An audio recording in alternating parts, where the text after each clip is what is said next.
ассалому алайкум тамошобинони муҳтарам. бинандагони гиромӣ, ин барномаи иттилоотии ахбор аст аз телевизиони Тоҷикистон.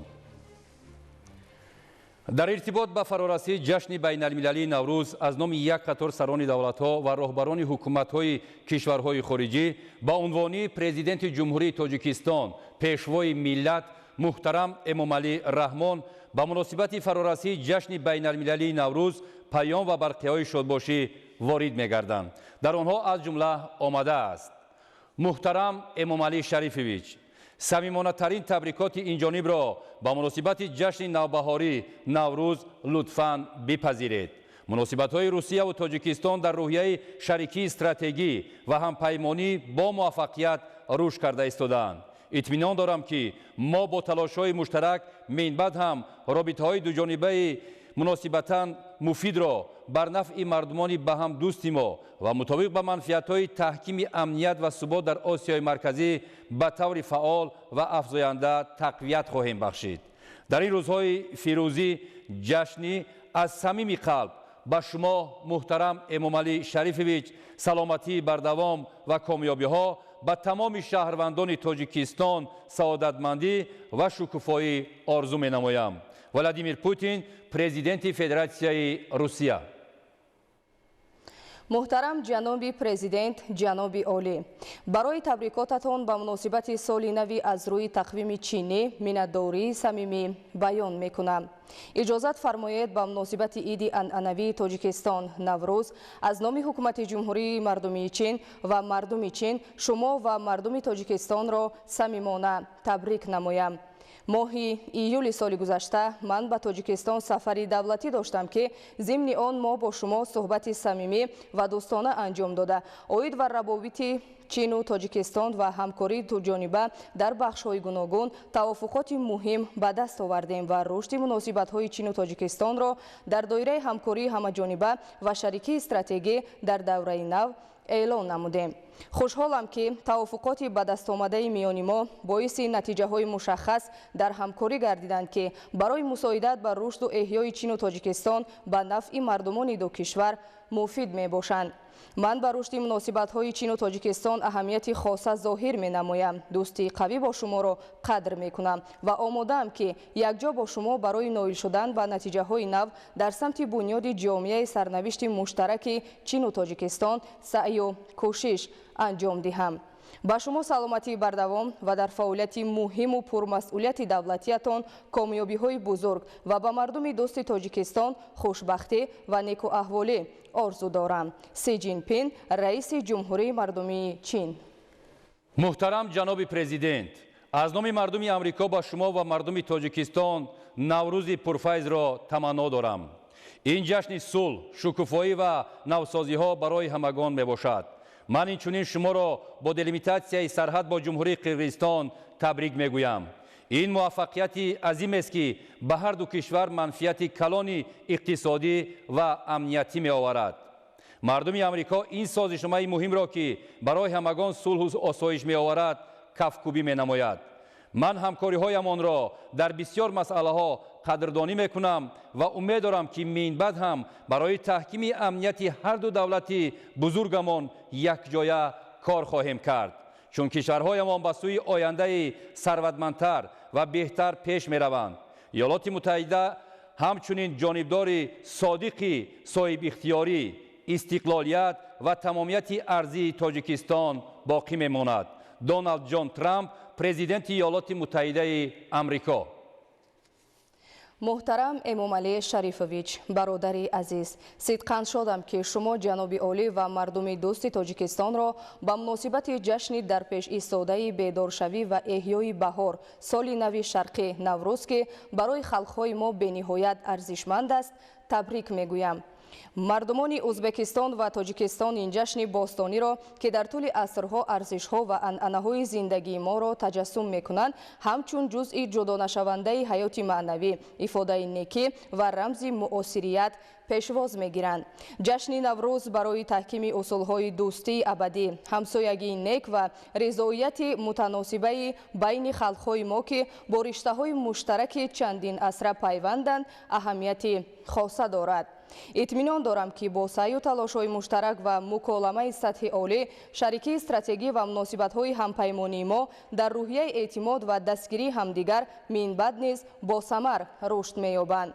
در این روزهای فرهمند و فیروز به شما سلامتی بردوام، سعادت اویلوی و در فعالیت پرمسئولیتتان کامیابی‌های نو، اینچنین به مردم دوست تاجیکستان صلح و ثبات و رشد استوار آرزومندم. شوکت میرزیویف، پرزیدنت جمهوری ازبکستان. محترم امامعلی شریفویچ، از نام مردم قرقیزستان و شخصا از نام خودم شما و مردم برادر جمهوری تاجیکستان را با فرارسی عید نوروز صمیمانه تبریک میگویم.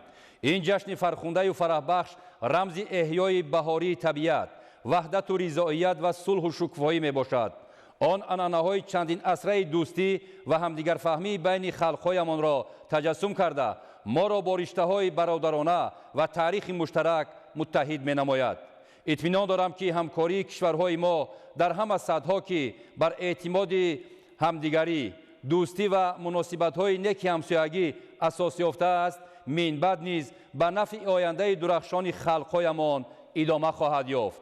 به شما محترم امامعلی شریفویچ سلامتی بردوام و در فعالیت دولتیتان موفقیت، اینچنین به مردم جمهوری تاجیکستان صلح و شکوفایی آرزو می‌نمایم. صدیر ژاپاروف، پرزیدنت جمهوری قرقیزستان. محترم امامعلی شریفویچ، شما و مردم برادری تاجیکستان را با عید نوروز از صمیم قلب تبریک میگویم. این عید فیروز که کشورهای ما را با عنعنه‌های چندین عصره دوستی واقعی و احترام همدیگر می‌پیوندد، رمز احیای طبیعت میباشد. بگذار در این روز بزرگ وحدت خلق‌هایمان افزون شود و شادی و خرسندی آنها دوچند گردد. باور دارم که ارزش‌های میراثی نوروز به رشد من بعده مناسبت‌های بین دولتی ما که به نیک و احوالی خلق‌هایمان و رسیدن به هدف‌های عالی نگرانیده شدند مساعدت نمایند.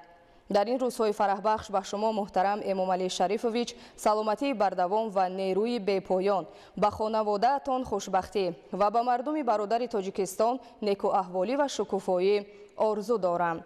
قاسم ژامارت توکایف، پرزیدنت جمهوری قزاقستان. محترم امامعلی شریفویچ، شما را با عید بزرگی بهار نوروز تبریک میگویم. بگذار این عید بهار دوستی و وحدت خلق‌های ما را تحکیم بخشیده به هر خاندان شادی و فراوانی آرد. بگذار نوروز که بر ارزش‌ها و عنعنه‌های مشترک ما اساس یافته است به کشورهایمان نیکی و شکوفایی آورد.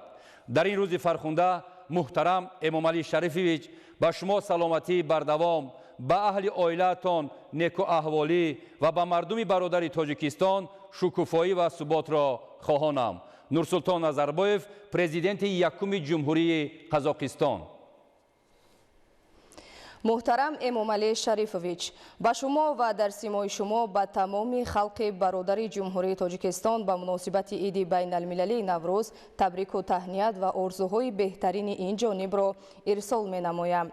این جشن نجیب که در بسیار از کشورهای جهان به طور وسیع تجلیل می شود، آغاز بهار و بیداری طبیعت است. نوروز در تحکیم مناسبت‌های نیک همسایگی بین خلق‌ها و فرهنگ‌های گوناگون نقش کلیدی دارد. این جشن فرخنده رمز امید بوده به سازندگی و تحکیم حسیات بشردوستی در جهان الهام می بخشد. بگذار این عید فرخنده برای شما و تمام خلق کشور شما با خوشبختی، شادی و موفقیت‌های نو خاطرمان گذرد. سردار بردیمحمدوف، پرزیدنت ترکمنستان.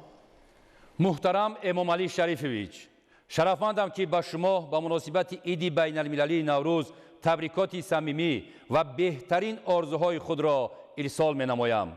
عید بین المللی نوروز که در روزهای برابرشوی شب و روز تجلیل کرده می شود، از قدیمترین میراث فرهنگی بشریت به شمار می رود. این جشن نجیب که ریشه هزار ساله ها دارد، نه تنها بیداری طبیعت بلکه رمز احترام همدیگر، همزیستی آسایشته، همدیگر فهمی و مهنت دوستی می باشد. بگذار این جشن فرخنده برای شما و تمام مردم کشور شما صلح، شادی و کامیابی های نو آرد. قربانگلی بردیمحمدوف، پیشوای ملی مردم ترکمن، رئیس خلق مصلحتی ترکمنستان. муҳтарам Эмомалӣ Шарифович, шодам ки шумо ва мардуми бародари Тоҷикистонро бо ҷашни Наврӯз ки решаҳои амиқи миллӣ, фарҳангӣ ва таърихӣ дорад, самимона табрик мегӯям. ин ҷашн ки тӯли ҳазорсолаҳо бо илҳом ва шодии бузург таҷлил мешавад, ифодагари бедории замин, зиндашавии табиат ва эҳёи инсоният мебошад. бигзор қадамҳои Наврӯз муборак бошанд ва ба халқҳои бародари мо беҳбудӣ оваранд. итминон дорам ки шарикии стратегии Озарбойҷон ва Тоҷикистон ки аз таърихи муштарак ва арзишҳои ғании миллию маънавии мо маншаъ мегирад, бо шарофати заҳматҳои муштараки мо минбаъд низ рушду таҳким хоҳанд ёфт. дар ин рӯзҳои ҷашнии соҳибқадр ба шумо саломатии бардавом, саодат ва дар фаъолияти олимақоми давлатиятон комёбиҳои минбаъда ба нафъи ҷумҳурии бародари Тоҷикистон ва халқи он орзу дорам. Илҳом Алиев, президенти ҷумҳурии Озарбойҷон. ҷаноби оқои Эмомалӣ Раҳмон, президенти муҳтарами ҷумҳурии Тоҷикистон, фарорасидани Иди Саиди бостонии Наврӯз, ҳангомаи рӯиши муҷаддади табиат ва умед ба ояндаи неку оғози соли 1404 ҳиҷрии шамсиро 2025 ба ҷаноби олӣ ва мардуми азизи ҷумҳурии Тоҷикистон самимона табрик мегӯям. баҳор нуқтаи эътидоли табиат ва хостгоҳи меҳрубонӣ, ҳамдилӣ ва тароват аст. умедворам дар соли ҷадид шоҳиди таҳаввули шигифтангез дар муносиботи ду кишвар ва ҳолу аҳволи зиндагии миллатҳоямон бошад. аз худованди мутаол саломатӣ ва муваффақияти ҷаноби олӣ, беҳрӯзӣ ва шодкомии мардуми ҷумҳурии Тоҷикистон ва ҳамчунин тавсияи беш аз пеши равобиту ҳамкориҳои кишварҳои ҳавзаи тамаддуни Наврӯзро орзу дорам. Масъуди Пизишкиён, президенти ҷумҳурии Исломии Эрон. ҷаноби олӣ, бо камоли мамнуният паём ва таманниёти неки худро ба шумо ҷаноби олӣ, наздиконатон ва ба тамоми мардуми бародари ҷумҳурии Тоҷикистон ба муносибати ҷашни Наврӯз иброз менамоям. Наврӯз ин қисми гиромидошти таърих ва фарҳанги минтақаи мо мебошад. Наврӯз бо тарғиби арзишҳои умед, ҳамбастагӣ ва ҳамфикрӣ имкон медиҳад ки риштаҳои дӯстӣ барқарор шаванд. маҳз дар ҳамин рӯҳия ман бори дигар таъкид менамоям ки Покистон барои дар солҳои оянда боз ҳам таҳким бахшидани муносибатҳои бародаронаи мо азму иродаи қавӣ дорад. ман сафари худро ба кишвари арҷманди шумо моҳи июли соли гузашта бо мамнуният ёд мекунам. ҷаноби олӣ, дар наздиктарин фурсати муносиб ба шумо мехоҳам шуморо дар Исломобод хайрамақдам гӯям.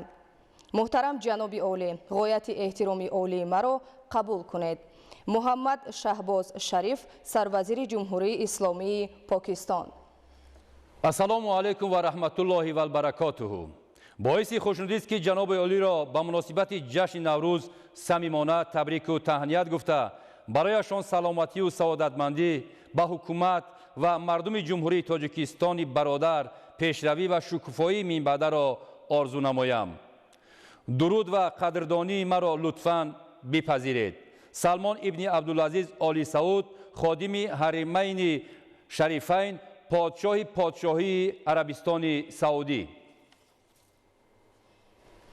муҳтарам Эмомалӣ Шарифович, шуморо аз номи котиби созмони аҳдномаи амнияти дастҷамъӣ ва шахсан аз номи худам бо фарорасии Наврӯз, яке аз ҷашнҳои қадима ки фарорасидани баҳорро ифода карда, рамзи зиндагӣ ва талош барои сулҳу осоиштагӣ мебошад ва ҳамоҳангӣ бо табиатро таҷассум намуда идомаи анъана ва наслҳост, самимона табрик мегӯям. мо нақши барҷастаи ҷумҳурии Тоҷикистонро дар таҳкими амнияти минтақавӣ ва саҳми шахсии шуморо дар рушди таҷридии созмон ва бо таҳкими муносибатҳои ҳампаймонӣ дар доираи созмони аҳдномаи амнияти дастҷамъӣ баланд арзёбӣ менамоем. иҷозат фармоед дар ин рӯзи фархундаи баҳорӣ ба шумо муҳтарам ҷаноби олӣ саломатии бардавом ва неку аҳволӣ, инчунин ба мардуми Тоҷикистон сулҳу шукуфоӣ орзу намоям. дабири кулли созмони аҳдномаи амнияти дастҷамъӣ Имангалӣ Тасмагамбетов. бинандаҳои азиз, барқияҳои табрикӣ ҳамчунин ворид гардиданд. аз номи президенти давлати Фаластин Маҳмуд Аббос валиаҳд, раиси шӯрои вазирони шоҳигарии Арабистони Саудӣ Муҳаммад ибни Салмон ибни Абдулазиз Оли Сауд дабири кулли шӯрои ассамблеяи байни парлумонии иттиҳоди давлатҳои мустақил Дмитрий Кабитский воридшавии паём ва барқиҳои шодбошӣ ба унвони президенти ҷумҳурии Тоҷикистон пешвои миллат муҳтарам Эмомалӣ Раҳмон идома доранд, ки дар нашрҳои мимбаъдаи ахбор пешниҳоди шумо менамоем. барномаи ахборро идома медиҳем. Раъиятпарварӣ, башардӯстӣ ва инсонгароӣ намунаи возеҳи сиёсати пешгирифтаи президенти ҷумҳурии Тоҷикистон пешвои миллат муҳтарам Эмомалӣ Раҳмон аст, ки баҳри саодати инсоният хоса ҳар фарди тоҷик равона гардидааст. Инак дар асоси ҳадафҳои башардӯстона дар рӯзи Наврӯзи байналмилалӣ дар асоси фармони президенти ҷумҳурии Тоҷикистон дар бораи бахшиши ҷазои шахсоне, ки бо маҳрум сохтан аз озодӣ маҳкум шудаанд, нафарони зиёд аз адои минбаъдаи ҷазо озод карда шуданд. гузориши хабарнигорони мо дар ин хусус. намунаи олии инсондӯстӣ ва раъиятпарварӣ инак дар доираи тадбирҳои олии башардӯстона ва татбиқи сиёсати самарабахши иҷтимоӣ боз як иқдоми накӯ пеш гирифта шуд. дар ин замина бахшида ба иди байналмилалии Наврӯз ва дар асоси принсипи инсондӯстӣ 20 март фармони президенти ҷумҳурии Тоҷикистон дар бораи бахшиши ҷазои шахсоне, ки ба маҳрум сохтан аз озодӣ маҳкум шуданд, ба тасвиб расид, ки дар асоси он дар маҷмӯъ ҷазои 897 нафар, ки ба маҳрум сохтан аз озодӣ маҳкум шуданд, аз адои минбаъдаи ҷазо озод карда шуданд. ин гуна иқдоми инсонпарварона, ки дар асоси принсипҳои башардӯстӣ, ғамхорӣ ба оила ва кӯдакону наврасон дар арафаи иди байналмилалии Наврӯз амалӣ гардид, маҳбубият ва ғамхории пешвои миллатро дар ҷомеа бори дигар собит намуда, шодиву фараҳ ва ҳамовозии мардумро ба вуҷуд овард. ман Эмомова Фарзона имрӯз бениҳоят шодам, ки дар ин рӯзи муборак, дар ин рӯзи Наврӯз пайвандони моро озод карданд. дар арафаи Наврӯз бахшидани гуноҳҳо худаш як оини нек аст ва боиси фараҳмандии мо пайвандони ҳамаи озодшудагон аст. иқдомҳои созанда ва амалҳои хайрхоҳонаву башардӯстона, ки дар ҷумҳурии Тоҷикистон чун яке аз самтҳои муҳими сиёсати иҷтимоӣ роҳандозӣ мегардад, пайваста амалӣ шуда ба саодати башарият нигаронида шудааст. ин аст, ки имрӯз бо такя ба сиёсати инсонпарваронаи президенти ҷумҳурии Тоҷикистон аз муассисаи ислоҳии се касрчори сароясати иҷрои ҷазои ҷиноятӣ дар марҳилаи аввал 22 нафар аз идомаи адои ҷазо озод гардида, бо рӯҳияи болида аз самараи сиёсати башардӯстонаи роҳбарияти давлат ва ҳукумати мамлакат ба хонаҳои худ баргаштанд. ман Ҳусейнов Умеҷон Ватаншоевич аввало миннатдори худро ба пешвои миллат муҳтарам Эмомалӣ Раҳмон мерасонам, ки бо фарори расии иди Наврӯз гуноҳои моро бахшид. имрӯз мо озод шудем, ба пеш падар модар бармегардем. дар оянда барои ободии кишвар сами худо гузорем. сарвари давлат ғамхор аст, адолатпарвар аст. инсондӯстии сарвари давлат буд, ки гуноҳои моро бахшиданд. من آخرین طور گلمادویچ ما میناداری خود را با جناب عالی میرسانیم که در جشن نوروز عالم افروز که ما را بخش گناه بود بخشیده، ما امروز آزاد هستیم پیش اهل اویلا زن فرزندمون میریم. من دولتزاده سهیلی در این روز نوروز ما خرسندیم که با آزادی رخصت میشویم، با پیش پدر مادر خش تبور برمیگردیم. در آینده ما کوشش میکنیم که با همین کارهای ناشایسته دست نزنیم و توانیم که در آبادی دولت خودمون سهم خود را گذاریم. همین بخشیدن گناهان ما بازگوی آن است که جناب عالی شخص انسان دوست و غمخوار میباشد.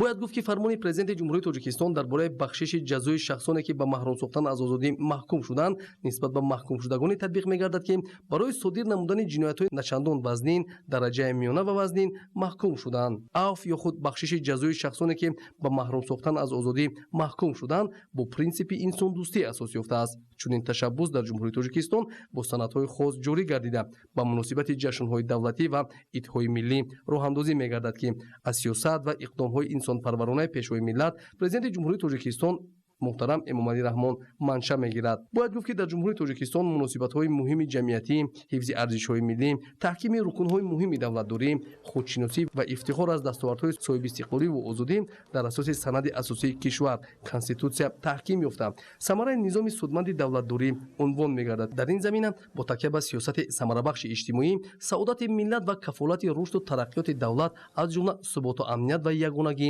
таъмин карда мешавад. یکی از سنت‌های مهم نوروزی این بخشیدن گناه است. با توجه به این و در اساس پرینسیپ انسان دوستی 20 مارس سال 2025 فرمان اساسگذار صلح و وحدت ملی پیشوای ملت پرزیدنت جمهوری تاجیکستان محترم امامعلی رحمان درباره بخشیدن محکوم شدگانی که مهلت جزا را امروزها در مؤسسه‌های اصلاحی می‌گذرانند به امضا رسید و امروز تعداد از آنها با آزادی برآمدند. این اقدام که در اساس ماده 69 کنستیتوسیا و با تکیه بر پرینسیپ‌های انسان دوستی عملی شده است برای 897 نفر امکان نو فراهم آورده امید بازگشت به زندگی سالم و سازنده را در قلب آنها بیدار می‌سازد.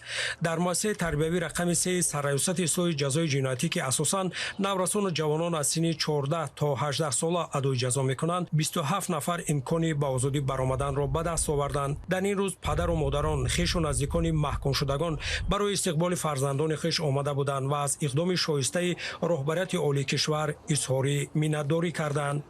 من خندق و لطفیه بچم شهرام جانی عبدالمجید من از جناب عالی منتدارم. هزار رحمت فرزندای ما را آزاد کرد. من خوجایف سامان منتداری خدمت با پیشوای ملت محترم جناب عالی میرسانم. هزار بار رحمت در نوروزی در فصل بهار دلی ما را خرسان کردن، دلی مادرها را خرسان کردن. از جوانای امروزه درخواست میکنیم، خواهش میکنیم که همین دیگه به راههای خطا نروند، راههای خطا را پیشه نکنند، گپهای پدر و مادرها را گوش کنند و در خدمت وطن و ملت خویش باشند. اقدام بخشش جزا تنها یک عمل انسان دوستانه نیست بلکه یک قرار خردمندانه سیاسی نیز می باشد، زیرا با آزاد شدن محکوم شدگان امکانیت فراهم می آید که آنها با عائله های خود برگردند، در حیات جمعیتی فعالانه اشتراک نمایند و در آبادی وطن سهم گذارند. من محکوم شده نابالغ ایرگاشف جواهر از ولایت سوخ ناحیه اشت اولا منتداری خود را به اساسگذار صلح و وحدت ملی پیشوای ملت پرزیدنت جمهوری تاجیکستان محترم امامعلی رحمان بیان می‌نمایم که همه ما را به پیش پدر و مادرمون به آزادی میبرد. من به همسالان خود گفتنیم که به کارهای ناشایسته دست نزنند. لحظه بینوا شدن نفرانی که امروز آزادی برایشان میسر گردید خیلی پر احساس بود. پدر و مادران با خرسندی زیاد آنها را استقبال گرفتند. امیدواریم نفرانی که امروز مورد بخشش گناهشان از جانب سرور دولت قرار گرفتند در ادامه روزگار خویش با درک مسئولیت عمل کرده زندگی شایسته را انتخاب میکنند.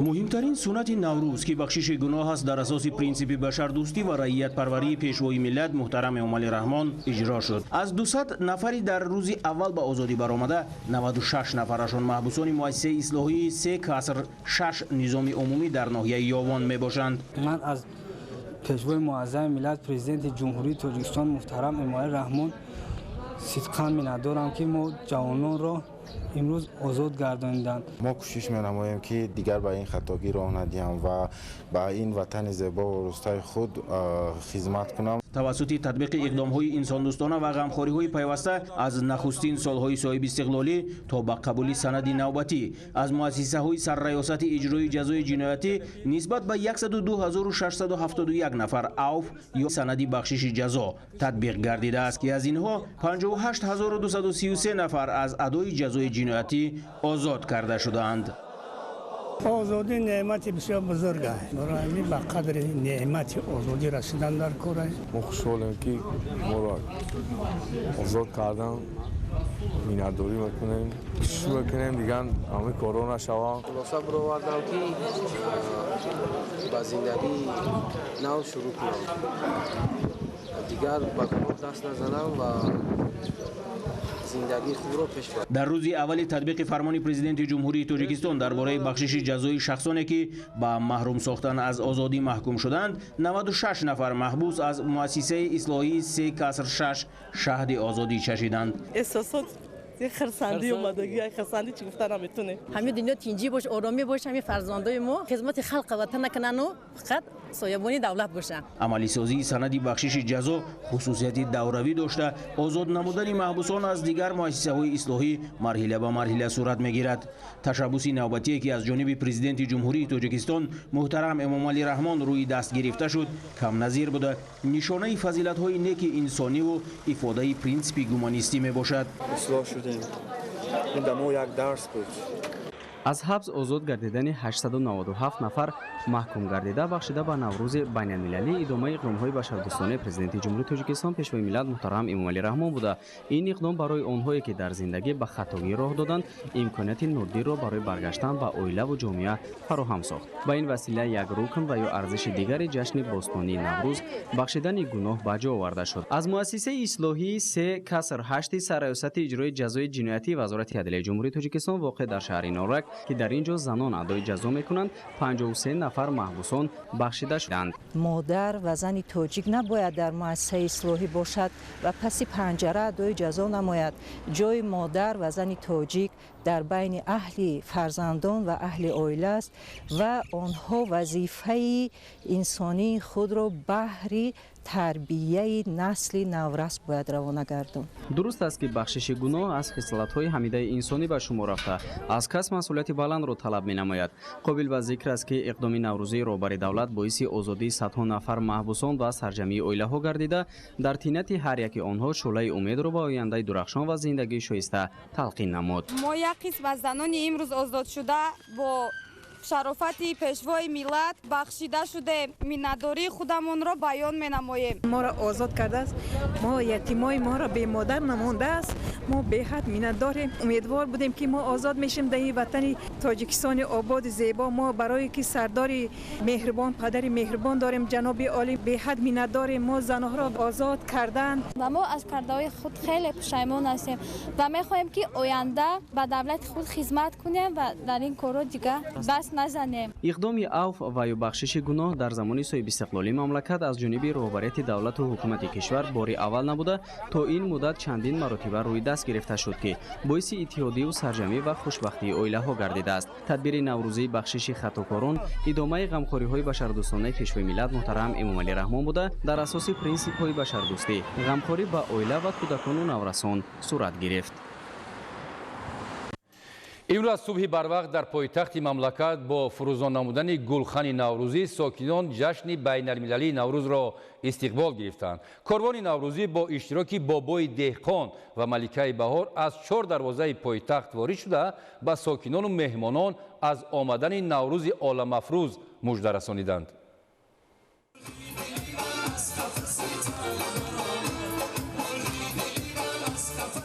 тантанаҳои ҷашнӣ ба муносибати истиқболи шоиста аз ҷашни байналмилалии наврӯз дар пойтахти тоҷикистони соҳибистиқлол шаҳри душанбе аз соати 3 субҳ оғоз гардид.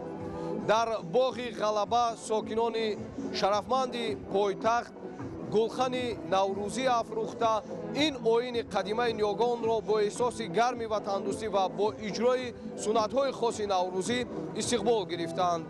дар шаҳри душанбе аз 4 дарвозаи пойтахт корвони наврӯзӣ вориди шаҳр мегардад ва бобои деҳқон ва маликаи баҳор сокинону меҳмонони пойтахтро аз омадани наврӯзи хуҷастапаю оламафрӯз мужда медиҳанд. ёдовар мешавем ки ба муносибати истиқболи шоиста аз ҷашни байналмилалии наврӯз соли ҷорӣ дар пойтахти мамлакат тадбирҳои зарурӣ роҳандозӣ гардидааст ва ин оини қадимаву нек ҷашни байналмилалии наврӯз бо шукӯҳу шаҳомати хос таҷлил карда мешавад. тантанаҳои пуршукӯҳи наврӯзӣ дар шаҳри душанбе аз соати 3 субҳ оғоз гардид. дар ин тадбири мубораку хуҷаста сокинону меҳмонони пойтахт ва сайёҳони хориҷӣ иштирок намуданд. шодиву нишоти сокинон ҳадду канор надошт. бо чеҳраҳои хандону қалбҳои саршори муҳаббату самимият мардум ҷашни байналмилалии наврӯзро истиқбол намуданд.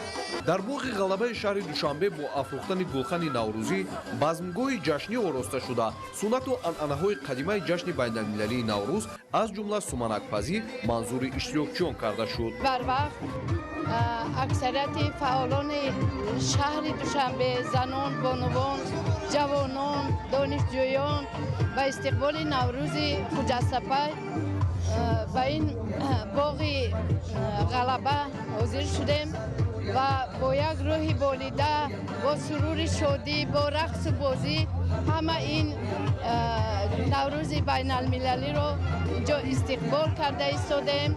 аз фурсат истифода бурда тамоми мардуми тоҷикистон тамоми сокинони шаҳри душанберо ба ин иди пуршукӯҳ муборакбод мегӯям ва бошад ки доимо зиндагии мо мисли ҳамин суруди тарона бошад, сулҳу осоиш бошад, осмони соф бошад.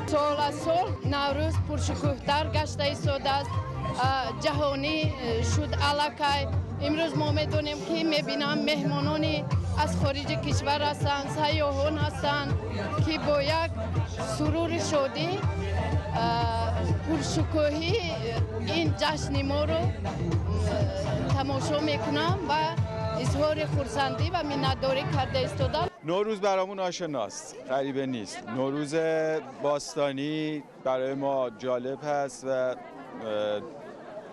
دوست داریم ببینیم و از اینکه نوروزتون رو به این سبک میبینیم خوشحالیم و دوست داریم که شرکت کنیم در نوروزتون. یه جشن خاص و فوق‌العاده‌ایه که ما تازه اولین بار داریم میبینیم و خیلی جذابه. جشنی که از تاریکی شب تا صبح تا روشنایی صبح همه دارن میرقصن که شب و تاریکی رو به صبح برسونن. واقعا جذابه با یه آتیش خیلی زیبا. ممنونم، خیلی خوش میگذره به ما. خیلی خوشحالم و خرسندم که اینجا گرامی داشته میشه و به شادی این سنت‌های آب و اجدادی حفظ شده و احساس غریبگی نمی‌کنم. احساس می‌کنم در یه جای دوست و آشنا هستم و این سنت قدیمی هزاران ساله گرامی داشته شدنش احساس می‌کنم یه نیروی جدید بر فرهنگ کهن این قوم هزاران ساله است. سوکینان و مهمونان پایتخت در برنامه رنگین فرهنگی اشتراک نموده سال نو ملی را با احساس گرمی وطندوستی با خوشی و حرف شکرانه از فضای آرام و آسوده میهن تجلیل نمودند. در بزمگاه برای سیاحان خارجی همچون رمزی نوروزی طعام‌های ملی و غذاهای نوروزی از جمله سومنک تقدیم کرده شد. سیاحان خارجی از استقبال پرشکوه جشن نوروز در شهر دوشنبه به وجد آمده اندیشه‌هایشان را چنین ابراز نمودند. من آرش هستم، یک ایرانی که از آلمان میام و واسه اولین بار اومدم تاجیکستان تا آیین نوروزی رو تو شهر دوشنبه تاجیکستان ببینم. واسه من خیلی جالب بود که یه دیدگاه دیگه اینجا رو ببینم، چون همیشه نوروز رو تو کشور خودم ایران دیده بودم. خواستم ببینم که تاجیکی‌ها چطور جشن میگیرن اینجا رو، که واسه خیلی همه چی قشنگ اومد. کل شهر خیلی قشنگ آذین شده واسه به استقبال نوروز رفتم و امشب اومدیم اینجا ساعت 3 صبح و داریم این جشن زیبا رو می‌بینیم که واسه اولین بار دارم. چقدر قشنگ هست و مردم لباس خیلی قشنگی پوشیدن و خیلی زیبا دارن این آیین رو جشن میگیرن. منم به نوبه خودم سعی کردم لباسی تهیه کنم و تو این جشن شرکت کنم. همه چی تا الان خیلی عالی بوده. من گردشگر از ایران هستم. برای مراسم نوروز آمدم تاجیکستان. بسیار مردم خونگرم، مهمان نواز و از خودمون میدونیم انقدر به ما نزدیکن که من به همه توصیه میکنم که برای نوروز بیان تاجیکستان. نوروز رو در تاجیکستان چگونه جشن گرفتید از نگاه شما؟ شادی مردم خیلی برای من قابل به اصطلاح چی میگن خیلی عالیه. مردم خیلی شادن و بعد به سنتاشون خیلی پابندن. این خیلی خوبه و امیدوارم که همینطور باشه و این سنت ها بیشتر بین مردم بمونه. سمنوشون خیلی خوشمزه است، دست پزندش درد نکنه. бояд гуфт ки наврӯз аз қадимтарин ҷашнҳои миллати тамаддунофару фарҳангсолори тоҷик мебошад ки дар замони соҳибистиқлолӣ ба унвони таърихии худ аз нав эҳё гардид. баъд аз ба даст овардани истиқлоли давлатӣ ин ҷашни бузурги аҷдодӣ наврӯзи оламафрӯз аз нав эҳё шуда бо риояи оину анъанаҳои некаш дар саросари мамлакат таҷлил мегардад. бо мақсади пуршукӯҳу хотирмон ҷашн гирифтани наврӯзи оламафрӯз барои иштирокдорони тантанаҳои ин ҷашни бостонӣ барномаи фарҳангӣ бо суруду таронаҳои наврӯзӣ пешниҳод карда шуд. чизе ки маро оиди душанбе ҷалб мекунад ки боғҳои фарҳангию фароғатӣ дар он бисёр мебошад ва шумо тағйиротҳоро ҳар лаҳза метавонед мушоҳида кунед. ин аввалин боре аст ки ман дар душанбе ҳастам ва ҷашнгирии наврӯз аз тарафи сокинон ҳайратангез мебошад. урфу одат диққати маро ҷалб намуд. ин боиси ифтихор аст ки имрӯз дар боғи ғалаба наврӯзро ҷашн мегирем. Navroz Mubarak. Good morning. My name is Субҳ ба хайр. номи ман Сайништаи. ҷашн гирифтани наврӯз ва будан дар ин ҷо дар ҳақиқат ҳайратангез аст. наврӯз рӯзи нав, соли нав ва шукуфоӣ аст. ман аз ҷумҳурии мардумии чин ҳастам. ин аввалин боре аст ки ман наврӯзро шахсан аз наздик дар ин ҷо ҷашн гирифта истодам. қаблан ман наврӯзро дар созмони ҳамкории Шанхай ҷашн мегирифтам. тамоми халқ дар ҳама ҷо ба шодиву фароғат ва рақсу бозӣ машғул мебошанд ва ин лаҳзаи беҳтарин барои иттиҳоди мардум мебошад. наврӯз муборак. пас аз барномаи фарҳангӣ ва рақсу шодӣ соати 5 субҳ дар ноҳияи исмоили сомонии шаҳри душанбе корвони наврӯзӣ бо иштироки бобои деҳқон ва маликаи баҳор аз боғи ғалаба тавассути кӯчаҳои марказии пойтахт ба назди муҷассамаи шоҳ исмоили сомонӣ раҳсипор шуда бо мусиқиҳои баҳорӣ ва нидои наврӯз омад. наврӯз ба ватани хеш омад. ба сокинону меҳмонони пойтахт аз омадани наврӯзи хуҷастапай мужда расониданд.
наврӯз ҷашнест ки инсонҳоро муттаҳид карда ба сӯи ваҳдату созандагӣ ва сулҳу субот ҳидоят менамояд. наврӯз ҷашни хушию шодӣ ва хушбахтию гармӣ мебошад. ин хусусиятҳои наврӯзро дар ин ҷо мушоҳида намудем. истиқболи гарму самимӣ аз наврӯз, шодию хурсандӣ ва рақсу суруду фазои ҷашнӣ. дар макони баргузории ҷашни наврӯзи сокинони ноҳияи шоҳмансури пойтахт нафарони касбу кори гуногун ба ҳам омада ҷашни наврӯзро бо шукӯҳу шаҳомати хоса пешвоз гирифтанд.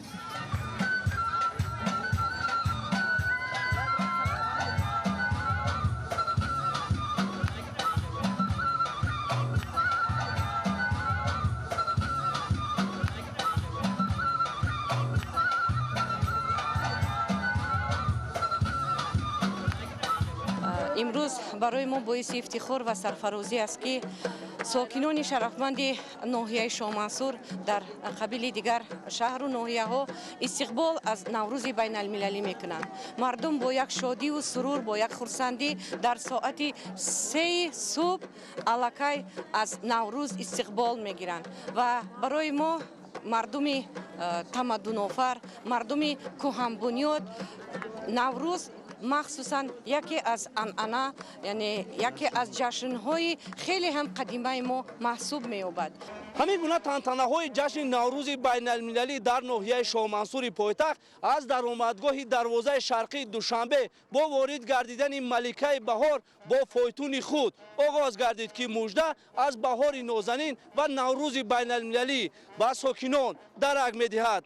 ёдовар мешавем ки наврӯзи байналмилалӣ бо ташаббуси бевоситаи президенти ҷумҳурии тоҷикистон пешвои миллат муҳтарам эмомалӣ раҳмон маҳз соли 2010 сипас аз ин макон яъне дарвозаи шарқии душанбе корвони наврӯзӣ бо ҳузури маликаи баҳор дар иҳотаи карнайнавозону таблнавозон бо рӯҳияи баланди саршор аз шукргузорӣ аз сарзамини шукуфону гулфишони тоҷикистон ба ҳар гӯшаи ноҳияи шоҳмансур равона шуда ба сокинону меҳмонон навиди фарорасии соли нави аҷдодиро расониданд. корвони наврӯзӣ соати 5 субҳ бо ҳузури маликаи баҳор ба макони асосӣ майдони 800-солагии Москва баргузории чорабиниҳои наврӯзии ноҳияи шоҳмансур ворид шуд.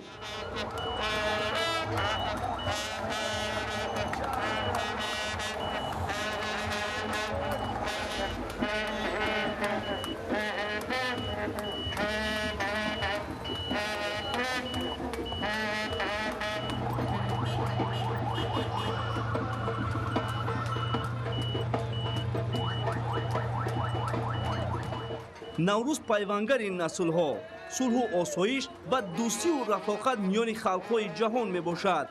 аз миёнаи моҳи март сар карда тантанаҳои наврӯзи байналмилалӣ дар тамоми қаламрави тоҷикистони азиз бо шаҳомати хоса ба роҳ монда шудааст ки аз он мардуми шарифи кишвар бо дилгармӣ ва меҳру садоқати беканор истиқбол мекунанд.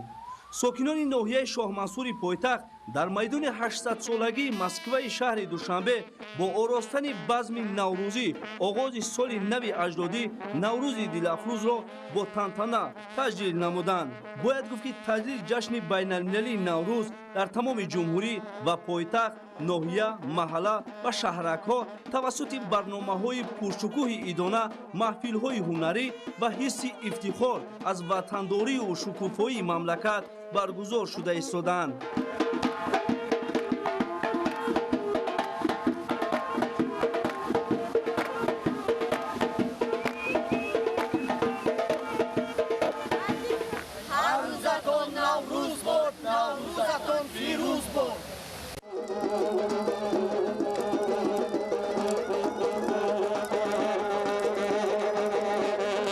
корвони наврӯзии сокинони ноҳияи синои шаҳри душанбе низ имрӯз субҳи барвақт бо шукӯҳу шаҳомат ва бо афрӯхтани гулхани наврӯзӣ ки рамзи рӯсурхии миллат ва пирӯзии гармӣ бар сардӣ мебошад ва густурдани хони идонаву пухтани суманак инчунин суруру шодмонӣ оғоз гардид.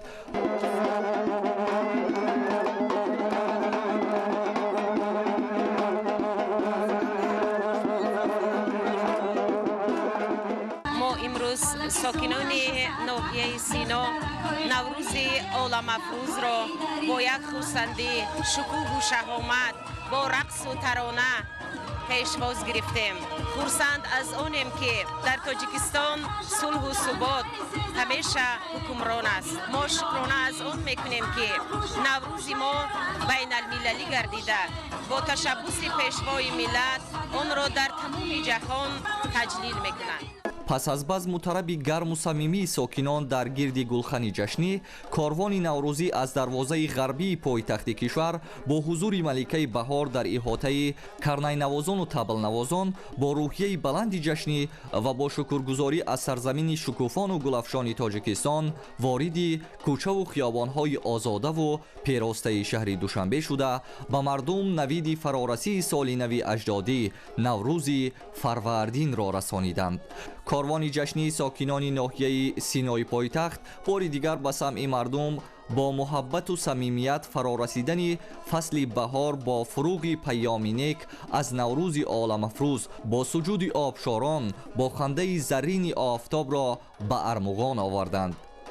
ин шаҳодати он аст ки акнун кӯҳу дашту даман сабзпӯш, марғзорон гулпӯш, ҳама ҷо сабзу пероста ва пиру барно озодаву ороста таронаи наврӯзӣ бар лаб حماسه زیبایی و شکوفایی را وصف می کنند. تأکید بر آن می کنند که نفس گرمی نوروز خجسته فرا رسید. قدومش را با دنیای وحدت دوستی به سرزمین نازنین، به ملت آزاده و تمدن آفر، به ملتی که آن را جهانی کرد، شکوه و شهامت و عمری دوباره داد، مبارکباد بگوید. واقعا چراغ نوروز چراغ خودشناسی هاست و هر کجا این چراغ روشنی می دهد آنجا فرهنگ و تمدن تاجیکانه است. هر جا که نوروز تجلیل می شود با ما بیگانه نیستند. نوروز پیوندی نسلها با طبیعت است. تجدید خاطره بزرگ است، خاطره پیوندی انسان با طبیعت. نوروز رمزی است که جد بزرگی ما هنگام مشاهده و تجربه از روزگاری 1000 ساله اشان برایمان واگذاشته است. نوروز آرزو و آمال است که در مراسم و آیین‌ها منعکس شده است. همین گونه با یک جهان شکوه و شهامت جشنی، کاروان نوروزی ساکنان ناحیه سینای پایتخت با حضور ملکه بهار به باغ فرهنگ و فراغتی به نام عمر خیام شهر دوشنبه که در این مکان چاره‌بینی پرشکوه نوروزی با اشتراک زیاد ساکنان تجلیل می‌گردید وارد شدند. در برابر دیگر تشبس‌های پیشوای معظم ملت جناب عالی محترم امامعلی رحمان در سازمان با نفوذ جهانی ملل متحد که تشبس‌های زیاد دارند، جشن‌های ملی ما از آن جمله جشن نوروز جهانی شد، بین المللی شد و مردم تاجیک ما خوشبخت‌ترین مردم هستیم که امروز جشن ملی ما در تمام جهان قید کرده می شود. کاروان نوروزی در ناحیه سینای شهر دوشنبه در یک روحیه بلندی جشنی و با شکرگزاری از ثبات و شکوفایی تاجیکستانی آفتابی، اینچنین با رعایت جنبه‌های انسان دوست و وحدتگرای خویش به پایان رسیده و به آغاز دیگر چاره‌بینی‌های نوروزی در این ناحیه آراسته و پیراسته پایتخت کشور زمینه گذاشت.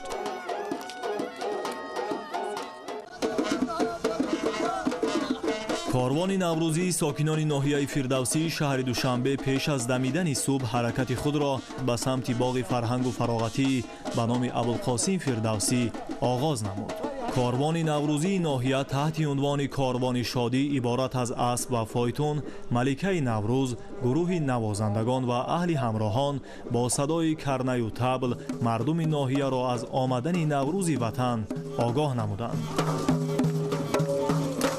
از صبح صدیق این نوروز را با یک شهامت، با یک خرسندی پیشواز گرفته ایستاده‌ایم، خرسندی کرده ایستاده‌ایم، از اومدی بهار استقبال گرفته ایستاده‌ایم. برگزار نمودن کاروان نوروزی یکی از مراسم‌های اساسی این جشن اجدادی میباشد و جوهر آن را آگاه نمودن ساکنان از فرارسیدن روز نو یا خود نوروز تشکیل می‌دهد. امروزها جشن بین المللی نوروز در تمام قلمرو مملکت توسط برنامه‌های پرشکوه ایدانه، برگزاری برنامه‌های هنری با حس افتخار از وطنداری و شکوفایی مملکت و ارج گذاشتن به میراث پرغناوت نیاگان تجلیل گردیده ایستاده است. نوروز جشن صرف طبیعی، رمزی بیداری طبیعت، پیوند ناگسستنی و جاویدانه انسان با طبیعت و پیک شادی و سروری خرد و بزرگ می باشد. بنابراین ما آن را همچون میراث پرغناوت فرهنگیمان نه فقط تجلیل می نماییم، بلکه برای آموختن و برقرار کردن رسم و آیین از بین رفته آن تلاش می کنیم. نهایت کاروان نوروزی مقامات اجرایی حاکمیت دولتی ناحیه فردوسی شهر دوشنبه به سحنگاه نوروزی یعنی به باغ فرهنگ و فراغتی به نام ابوالقاسم فردوسی رسید و ساکنان ناحیه با صمیمیت خاص و رقص و شادی از آن استقبال نمودند.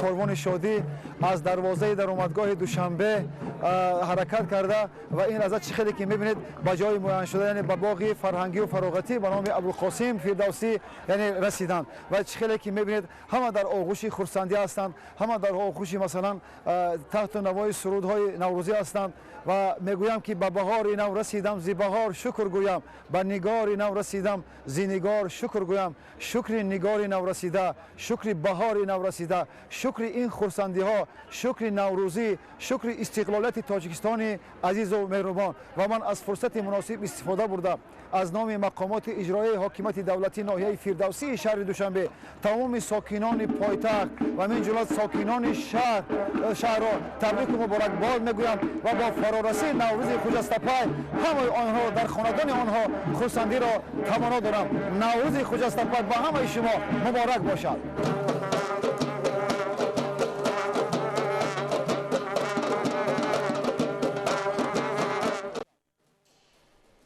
شام امروز در میدان استقلال شهر دوشنبه بخشیده به جشن بین المللی نوروز با اشتراک معروفترین هنرمندان مملکت کنسرت ایدانه برگزار گردید. گوشه و کنار پایتخت تاجیکستان صاحب استقلال شهر دوشنبه با رنگ‌آمیزی خاص به بزمگاه نوروزی تبدیل یافته. سنت‌های این جشن اجدادی را ساکنان و مهمانان با رعایت عنصرها عملی نمودند. تجلیل نوروزی عالم‌افروز در فضای وطن نوروز. شام امروز در میدان استقلال شهر دوشنبه بخشیده به جشن نوروز بین المللی کنسرت ایدانه برگزار گردید. مورد به ذکر است که امروزها جشن نوروز بین المللی در تمام قلمرو پایتخت، ناحیه، محله و شهرک‌ها توسط برنامه‌های پرشکوه ایدانه برگزاری برنامه‌های هنری با حس افتخار از وطنداری و شکوفایی مملکت و ارج گذاشتن به میراث پرقناوت نیوگان تجلیل گردیده ایستاده است. تمام ساکنان مملکت آزاد و آباد ما امروز جشن نوروز بین المللی را در فضای ایدانه با روح الهام تازه و شکرگزاری از صاحب استقلالی در سطح بلند تجلیل می‌نمایند. ضمن برگزاری چهاربینی با شکوه ایدانه نماینده مقامات اجرایی حکومت دولتی شهر دوشنبه ابراز نمود که نوروز یکی از محبوبترین جشن‌های تاریخی و فرهنگ ملت تاجیک بوده تاریخ بیش از 6000 ساله دارد. در دوران استقلال دولتی جشن آیین‌های ملی و ارزش‌های فرهنگی که دوام عصرها یگانگی معنوی مردم را حفظ می‌نمودند از قبیل نوروز، مهرگان، سده، فلک، ششمقام، چکن، اطلس و ادرس احیا گردیدند. باعث افتخار است که اسامبله گنرالی سازمان ملل متحد با ابتکار پرزیدنت جمهوری تاجیکستان پیشوای ملت محترم امامعلی رحمان نوروز را جشن بین المللی اعلان نمود. امروز نوروز عالم‌افروز در تمام عالم شناخته شده و مردمان دنیا آمدن آن را پزمان می‌شوند. باید گفت که امروزها میدان استقلال پایتخت نه تنها مکان برگزاری چهاربینی‌های سیاسی و فرهنگی میباشد بلکه به مکان پسندیده ساکنان و مهمانان پایتخت تبدیل یافته است. سیاحان اولین سیر را در تاجیکستان از تماشای این میدان آغاز نموده اینجا برای خاطره عکس میگیرند. ساکنان از تمام گوشه و کنار تاجیکستان با پایتخت محض برای تماشای میدان استقلال میآیند.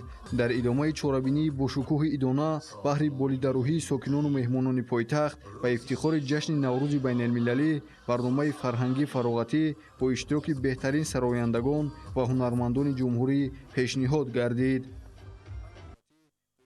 جشن بین المللی نوروز از جمله قدیمترین آیین‌های سنتی و بی‌نظیرترین عنعنه ملی تاجیکان بوده در خود تمام شکوه و عظمت فرهنگ و تمدن کهن ما را تجسم می‌نماید. نوروز تنتنه بهار و سرآغاز سال نو است. با استقبال جشن نوروز بین المللی در شهر و ناحیه‌های مملکت چهاربینی‌های رنگین فرهنگی برگزار گردید که همکاران ما از جریان این تنتنه‌های جشن گزارش می‌دهند. با استقبال جشن نوروز بین المللی چهاربینی و محفل‌های ایدانه در مؤسسه و تشکیلات‌های گوناگون مملکت با رعایت همه آیین و عنعنه‌ها و عنصرهای خاصه نوروزی که ملت تاجیک از دوره‌های دور تاریخی تا به امروز در اثنای تجلیل چنین ایدو جشن‌ها رعایت می‌کنند برگزار گردیده ایستاده است. در دایره تنتنه‌های ایدانه در وزارت عدلیه جمهوری تاجیکستان چهاربینی ایدانه برگزار گردید. چهاربینی با آمادگی همه‌جانبه کارمندان وزارت دایر گردید. آراستن خانه هفسین و هفچین چون رمز خاصه نوروزی و حضور اشتراکداران با لباس‌های ایدانه و جشنگاه زینت خاصه ضمن نمود. ابراز گردید که در زمان استقلال دولتی جمهوری تاجیکستان در زمینه احیا و انکشاف دادن عنعنه و مراسم اجدادی و ملی به نوروز توجه جدی ظاهر می شود. در گوشه و کنار مملکت бо расму оинҳои хос наврӯзро ҷашн мегиранд. чунин идҳо дар заминаи ниёзҳои иҷтимоӣ муайян ба вуҷуд омада дар ҷомеа нақшу вазифаи мушаххасе доранд ва аксаран унсурҳои муҳими шуъури таърихии миллатро ташкил медиҳанд. масъулин иброз намуданд ки наврӯз дар фарҳанги тоҷикон рӯзи нав, оғози зиндагии нав, рӯзи шодӣ, бахшоиши гуноҳҳои якдигар ва рӯзи оштӣ аст. дар ин рӯзи пур аз нуру сафо табиату таърих ва инсон ҷони тоза меёбанд. дар фарҳанги тоҷикон наврӯз на танҳо ҷашни оддӣ, балки маросими пур аз маъно ва рамзҳо мебошад. имрӯз дар агентии назорати давлатии молиявӣ ва мубориза бо коррупсияи ҷумҳурии тоҷикистон бо иштироки роҳбарiyat ва ҳайати васеъи кормандон ба ифтихори иди байналмилалии наврӯз чорабинии ҷашнӣ бо шаҳомати хоса баргузор гардид. дар хизмати аввали чорабинӣ ҷаласаи тантанавӣ доир шуд.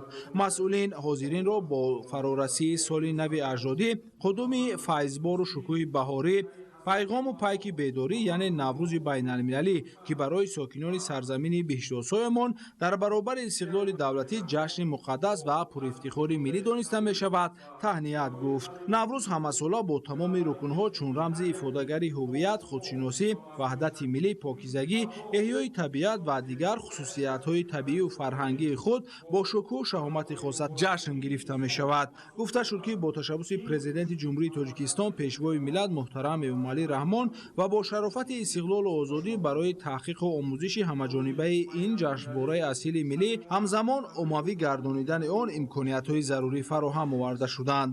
дар идомаи чорабинӣ кормандони агентӣ вобаста ба муҳимияти таҷлили ин ҷашни фархунда ва аҳамияти он дар ташаккули фарҳанги миллӣ андешаронӣ намуданд. бо мақсади риояи рукну суннатҳои наврӯзӣ дар саҳни бинои мақомот аз тарафи кормандон дастархони идона бо риояи тамоми унсурҳои миллӣ ороста шуд. қайд гардид ки 7 сину 7 шин дар оростани дастархони наврӯзӣ яке анъанаҳои муҳим ба шумор меравад. наврӯз чун садафи пурҷило ва рамзи устувори тамаддунҳо ҳамеша муҳофизатгари миллат, забон, расму оин ва фарҳангу таърих мебошад. ҳоло ҷашни наврӯз на танҳо эҳё, балки чун падидаи дорои аҳамият ва арзиши умумибашарӣ ба ҷомеаи ҷаҳонӣ ба таври шоиста муаррифӣ карда шуда, ин ҷашни босонии миллии мо ва мардумони ҳавзаи тамаддуни он дар миқёси байналмилалӣ таҷлил мегардад.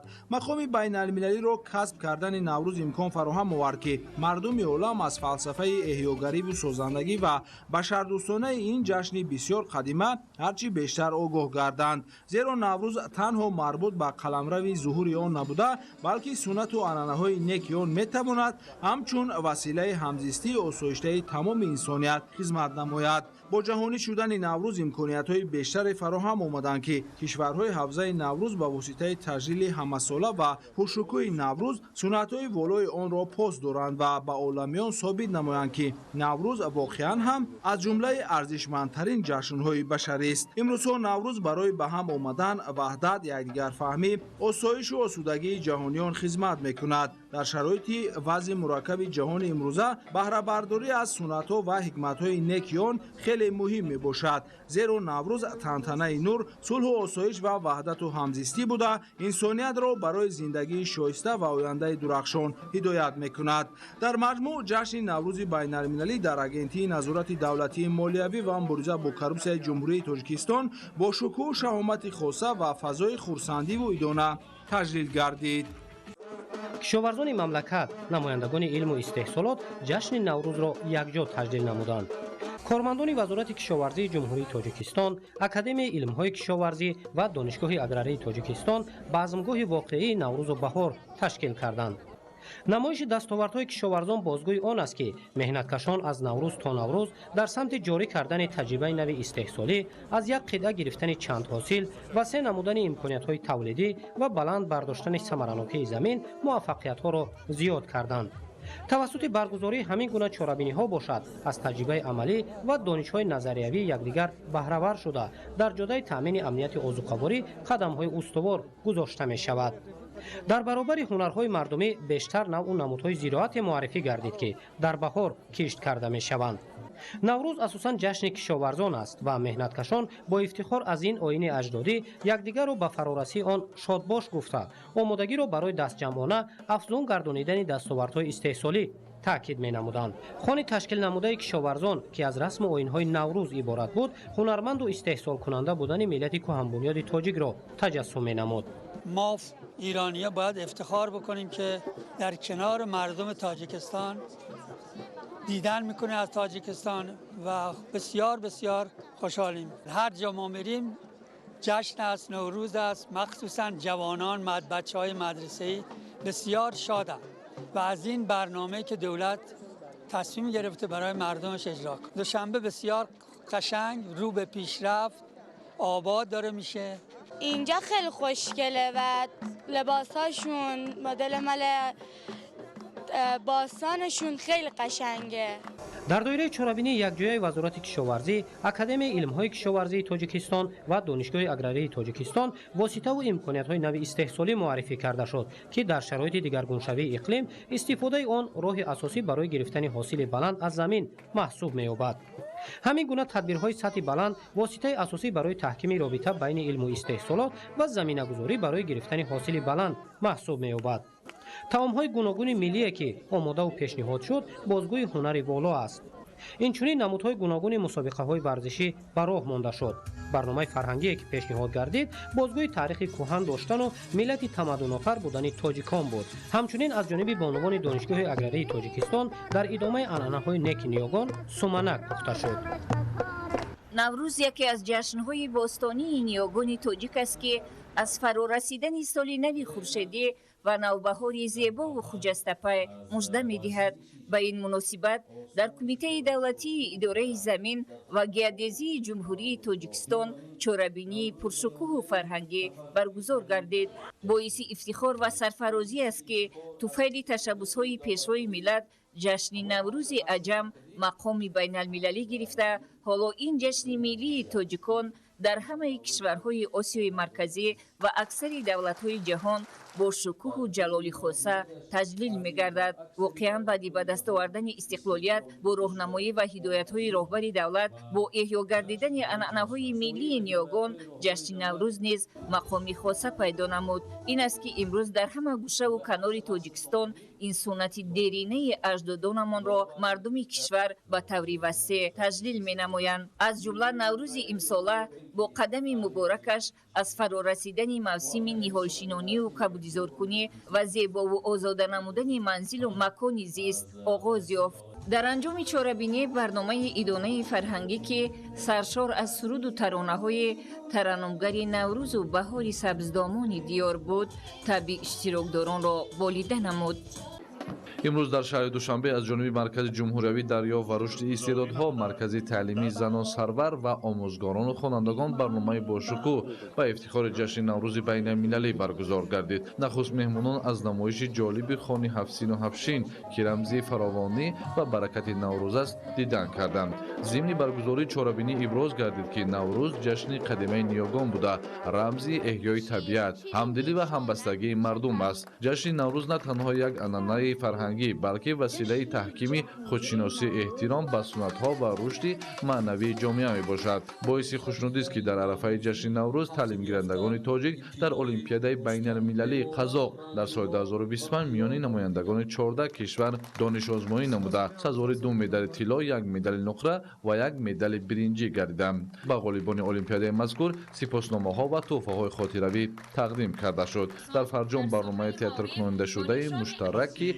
های جشن نوروز فولکلور و هنر والای ملت تاجیک را تجسم میکرد. به چارابینی شکوه خاص بخشیده روحیه مهمانان را بالیده گردانیم. هنرمندان با اجرای رقص و سرودهای عنعنوی و صحنه‌های رمزی محیط واقعی نوروز را احیا نمودند.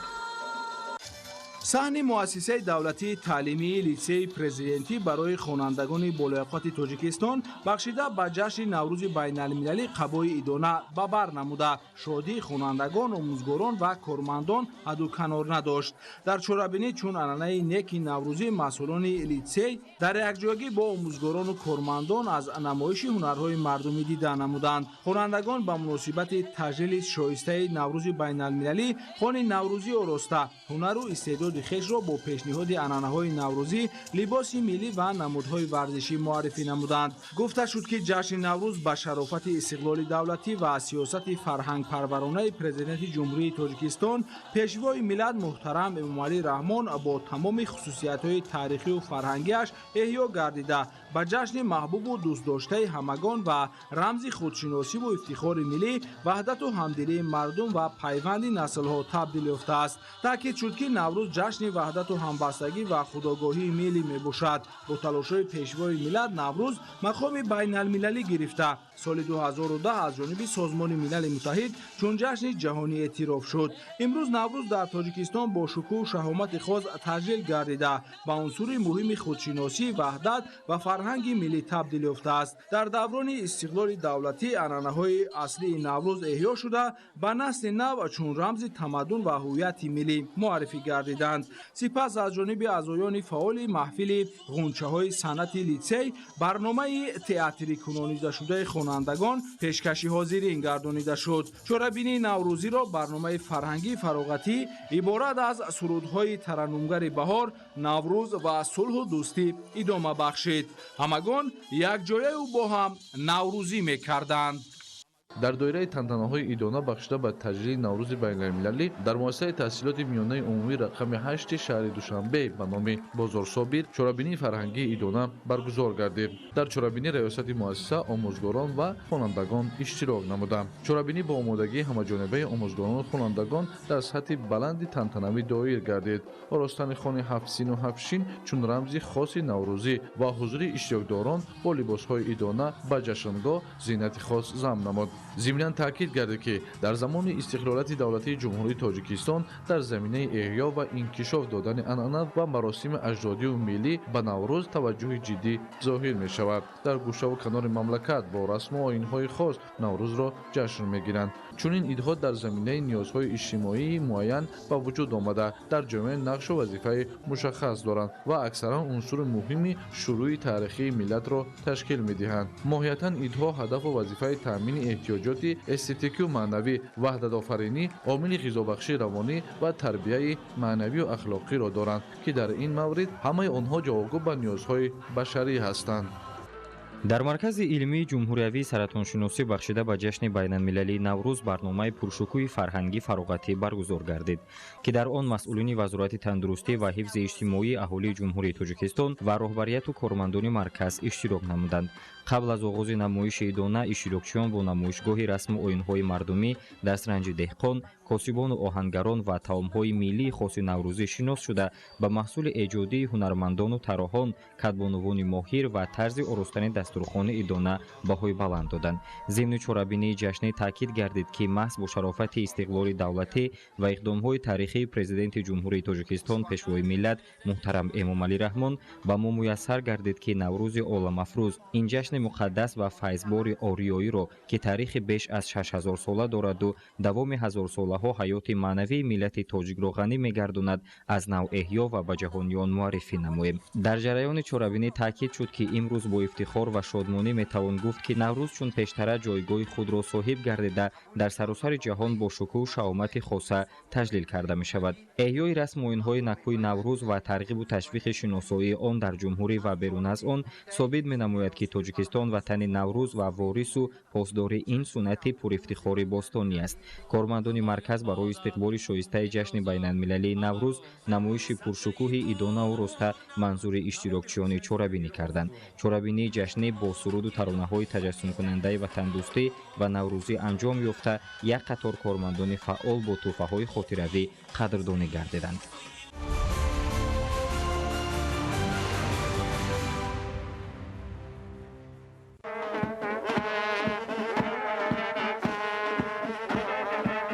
шаҳри бохтар ба истиқболи ҷашни байналмилалии наврӯз бо шукӯҳу шаҳомат ороста шуда аз субҳи барвақт дар кӯчаву хиёбонҳо бо навою ливо корвони наврӯзӣ аз ин ҷашни бостонӣ мужда расонида ба сокинону меҳмонон рӯҳияи тозаи баҳориро эҳдо кард.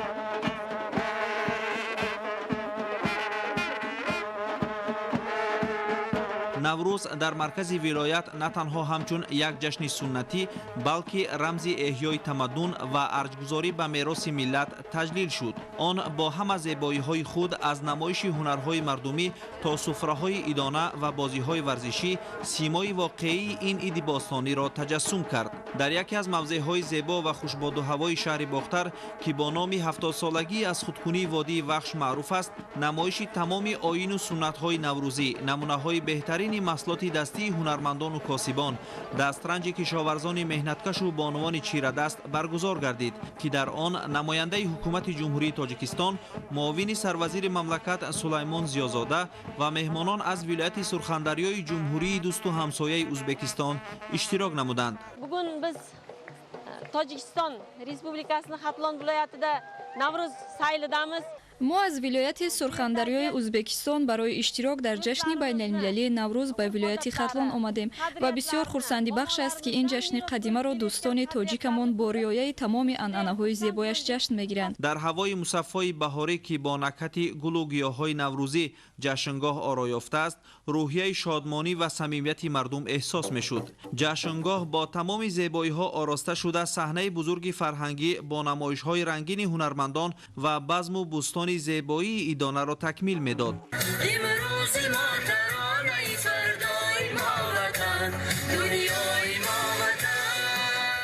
дар паҳлӯи саҳна суфраҳои наврӯзӣ густурда шуда буданд, ки бо ҳафтсину ҳафшин, самбусаю суманак ва меваҳои шаҳдбори диёр оро ёфта аз файзу баракати ин ҷашни бостонӣ гувоҳӣ медод. кӯдакон бо чеҳраҳои шукуфон шеру сурудҳои пурмазмун хонда шодмонӣ мекарданд.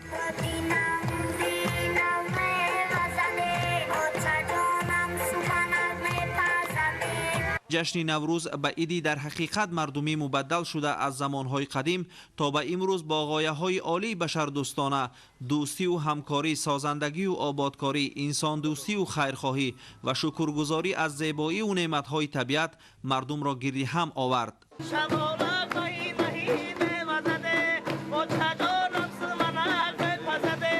чашмони мардум аз фараҳ медурахшиданд, садои табрикоти наврӯзӣ аз ҳар сӯ ба гӯш мерасид ва рӯҳи ҳамдилию муттаҳидӣ ба фазои шаҳр нерӯ мебахшид. ҷашни наврӯз ба иди дар ҳақиқат мардумӣ мубаддал шуда аз замонҳои қадим то ба имрӯз бо ғояҳои олии башардӯстона, дӯстию ҳамкорӣ, созандагию ободкорӣ, инсондӯстию хайрхоҳӣ ва шукргузорӣ аз зебоию неъматҳои табиат сокинонро гирди ҳам овард. қирғиззабон ҳастам. дар ноҳияи Овон таваллуд шуда ба воя расидам. бо ҳамроҳии бародарони тоҷик якҷоя калон шуда хурсандиҳои ҳамин наврӯзӣ, ҳамин хуҷастапайро доимо якҷоя мегирем.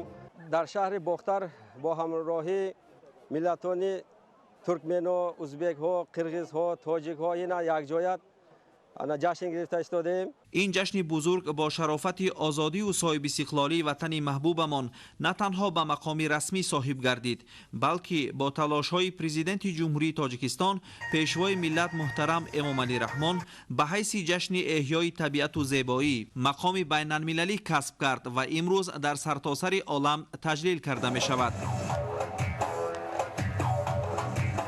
дар идомаи тадбирҳои ҷашнӣ дар варзишгоҳи донишгоҳи давлатии Бохтар ба номи Носири Хусрав чорабинии идона ва барномаи бошукӯҳи фарҳангӣ баргузор гардид. нахуст роҳбарияти мақомоти иҷроияи ҳокимияти давлатии вилояти Хатлон ба сухан баромада сокинону меҳмононро ки аз вилояти Сурхандарёи ҷумҳурии Ӯзбекистон ба диёри Наврӯзи Аҷам омада буданд, ба ин ҷашни ниёгон таҳният гуфтанд. зикр гардид, ки Наврӯз аз умқи ҳазорсолаҳо сарчашма гирифта рамзи эҳёи табиат, таҷдиди андешаву афкор, таҳкими ваҳдат ва шукӯҳи фарҳанги миллӣ буда барои миллати тамаддунсозу соҳибфарҳанги мо на танҳо як ҷашн, балки рукни муҳими худшиносӣ, унсури ҷудоинопазири фарҳангӣ ва нишонаи волои ҳуввияти миллӣ ба шумор меравад. муовини сарвазири мамлакат низ аз номи ҳукумати ҷумҳурии Тоҷикистон сокинони шарафманди вилояти Хатлонро ба ин ҷашни бошукӯҳи байналмилалӣ табрик намуд. чорабиниҳои ҷашнӣ бо намоиши театркунонидашуда, суруду таронаҳои ватандӯстона ва шеру мусиқии бахшида ба баҳору зебоӣ идома ёфт.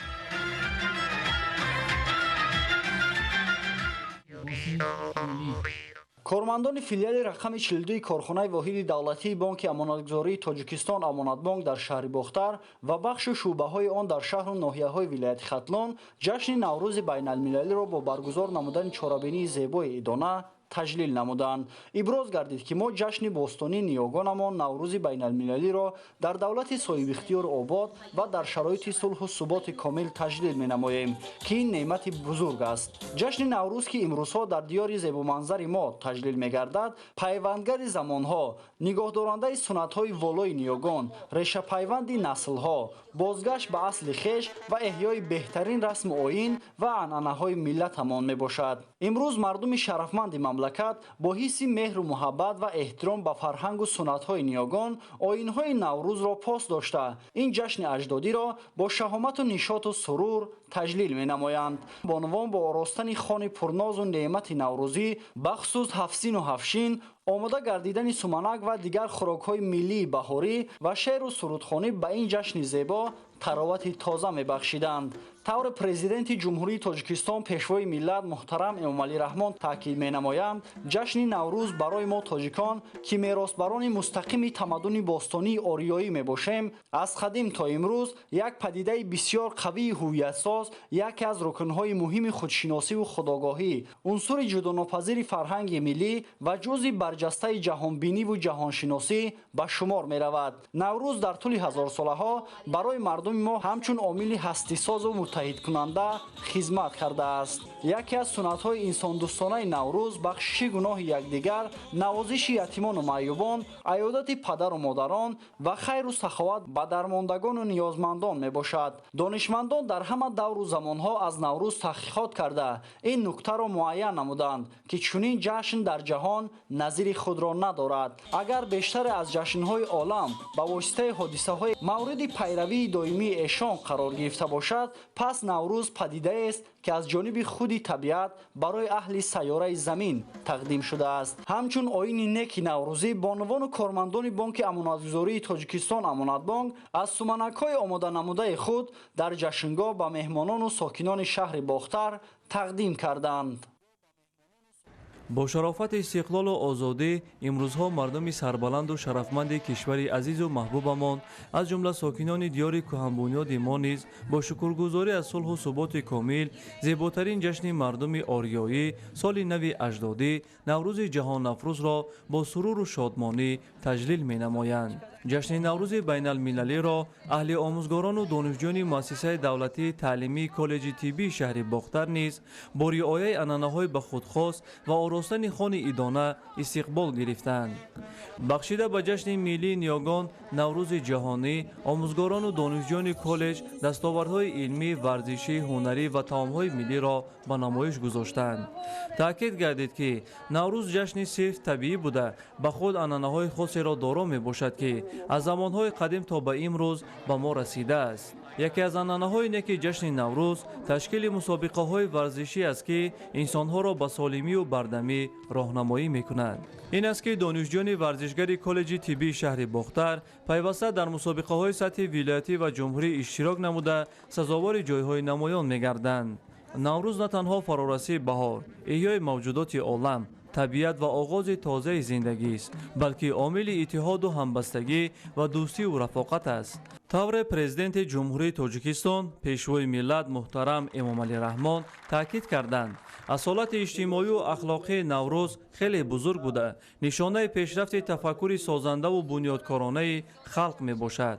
зеро наврӯз рамзи рӯзи нав, ибтидои соли нав ва иқдому амалҳои нави ободонию тозакориҳо аст. дар тантанаҳои наврӯзи коллеҷи тиббии шаҳри бохтар иброз гардид ки барои тоҷикон ва кулли мардуми ҳавзаи тамаддуни наврӯз боиси ифтихор ва сарфарозист ки ҷашни аҷдодӣ ва кӯҳани мо соли 2010 аз ҷониби созмони милали муттаҳид ҳамчун ҷашни байналмилалӣ эълон гардид ва ҳамасола рӯзи 21 март дар саросари олам чун ҷашни зебои оғози сол ва бедоршавии табиат таҷлил карда мешавад. ҳамчунин дар тантанаҳои ҷашни наврӯзӣ аз ҷониби донишҷӯёни муассиса ва бахши фарҳанги шаҳри бохтар барномаи рангини фарҳангӣ пешниҳод карда шуд, ки тараннумгари фасли зебои баҳор, истиқлоли ватан, ободиву пешрафти тоҷикистон буд. ҷашни наврӯзии омӯзгорону донишҷӯёни коллеҷи тиббии шаҳри бохтар то дергоҳ идома ёфт. ҳайати устодону донишҷӯёни донишгоҳи давлатии тиббии хатлон низ ҷашни фархунда ва арзиши гаронмояи башарият наврӯзро гарму самимӣ истиқбол намуданд. донишҷӯён ҳунару дастовардҳои хешро дар ин рӯз намоиш дода баҳои баландро сазовор гардиданд. қисмати асосии ин ҷашни бошукӯҳ дар толори барҳавои фарҳангии донишгоҳ идома ёфт. гуфта шуд ки барои мардуми тоҷикистон наврӯз баробари ҷашни истиқлоли давлатӣ азизу муқаддас аст. наврӯз рамзи ваҳдату сарҷамӣ ба ҳисоб рафта, дар арафаи он тамоми қишрҳои ҷомеа бо ҳисси эҳтиром ба суннатҳои ниёгон ин ҷашни қадимаи миллиро гиромӣ медоранд. сипас дар вазъияти тантанавӣ ғолибони озмунҳое ки бахшида ба ҷашни наврӯз миёни донишҷӯёни факултетҳои донишгоҳ роҳандозӣ гардида буд, бо сипосномаву тӯҳфаҳои раёсати донишгоҳ қадршиносӣ гардиданд. наврӯз ҷашнест ки инсонҳоро муттаҳид карда ба сӯи ваҳдату созандагӣ ҳидоят менамояд. ҳамчунин таҷлили он дар баланд бардоштани эҳсоси ватандӯстиву хештаншиносӣ, ифтихори ватандорӣ, арш гузоштан ба таъриху тамаддун, фарҳангу адабиёт, расму оинҳои милливу мардумӣ ва муаррифии санъату ҳунари волои халқи тоҷик мусоидат менамояд. барномаи фарҳангиву фароғатӣ ки аз саҳнаҳои ҷолиб, шеъру сурудҳои наврӯзӣ, баҳорӣ ва ватандӯстӣ иборат буд, аз ҷониби дастаи ҳунарии донишгоҳ пешкаши ҳозирин гардонида шуд. омӯзгорону донишҷӯёни донишкадаи технология ва менеҷменти инноватсионӣ дар шаҳри Кӯлоб фарорасии фасли зебои сол баҳору наврӯзро бо риояи суннатҳои аҷдодӣ дар сатҳи баланд истиқбол намуданд. арӯси сол наврӯзи донишкадаи технология ва менеҷменти инноватсионӣ дар шаҳри Кӯлоб бо садои карнаю сурнай дар хиёбону гулгашҳо ва кӯчаҳои марказии кӯли сокинони шаҳрро бо фарорасии рӯзи нав табрик намуд. ин арӯси гулбасар накҳати гулҳои баҳориро ба машоми хурду бузург расонида аз омадани баҳори нозанин мужда расонид.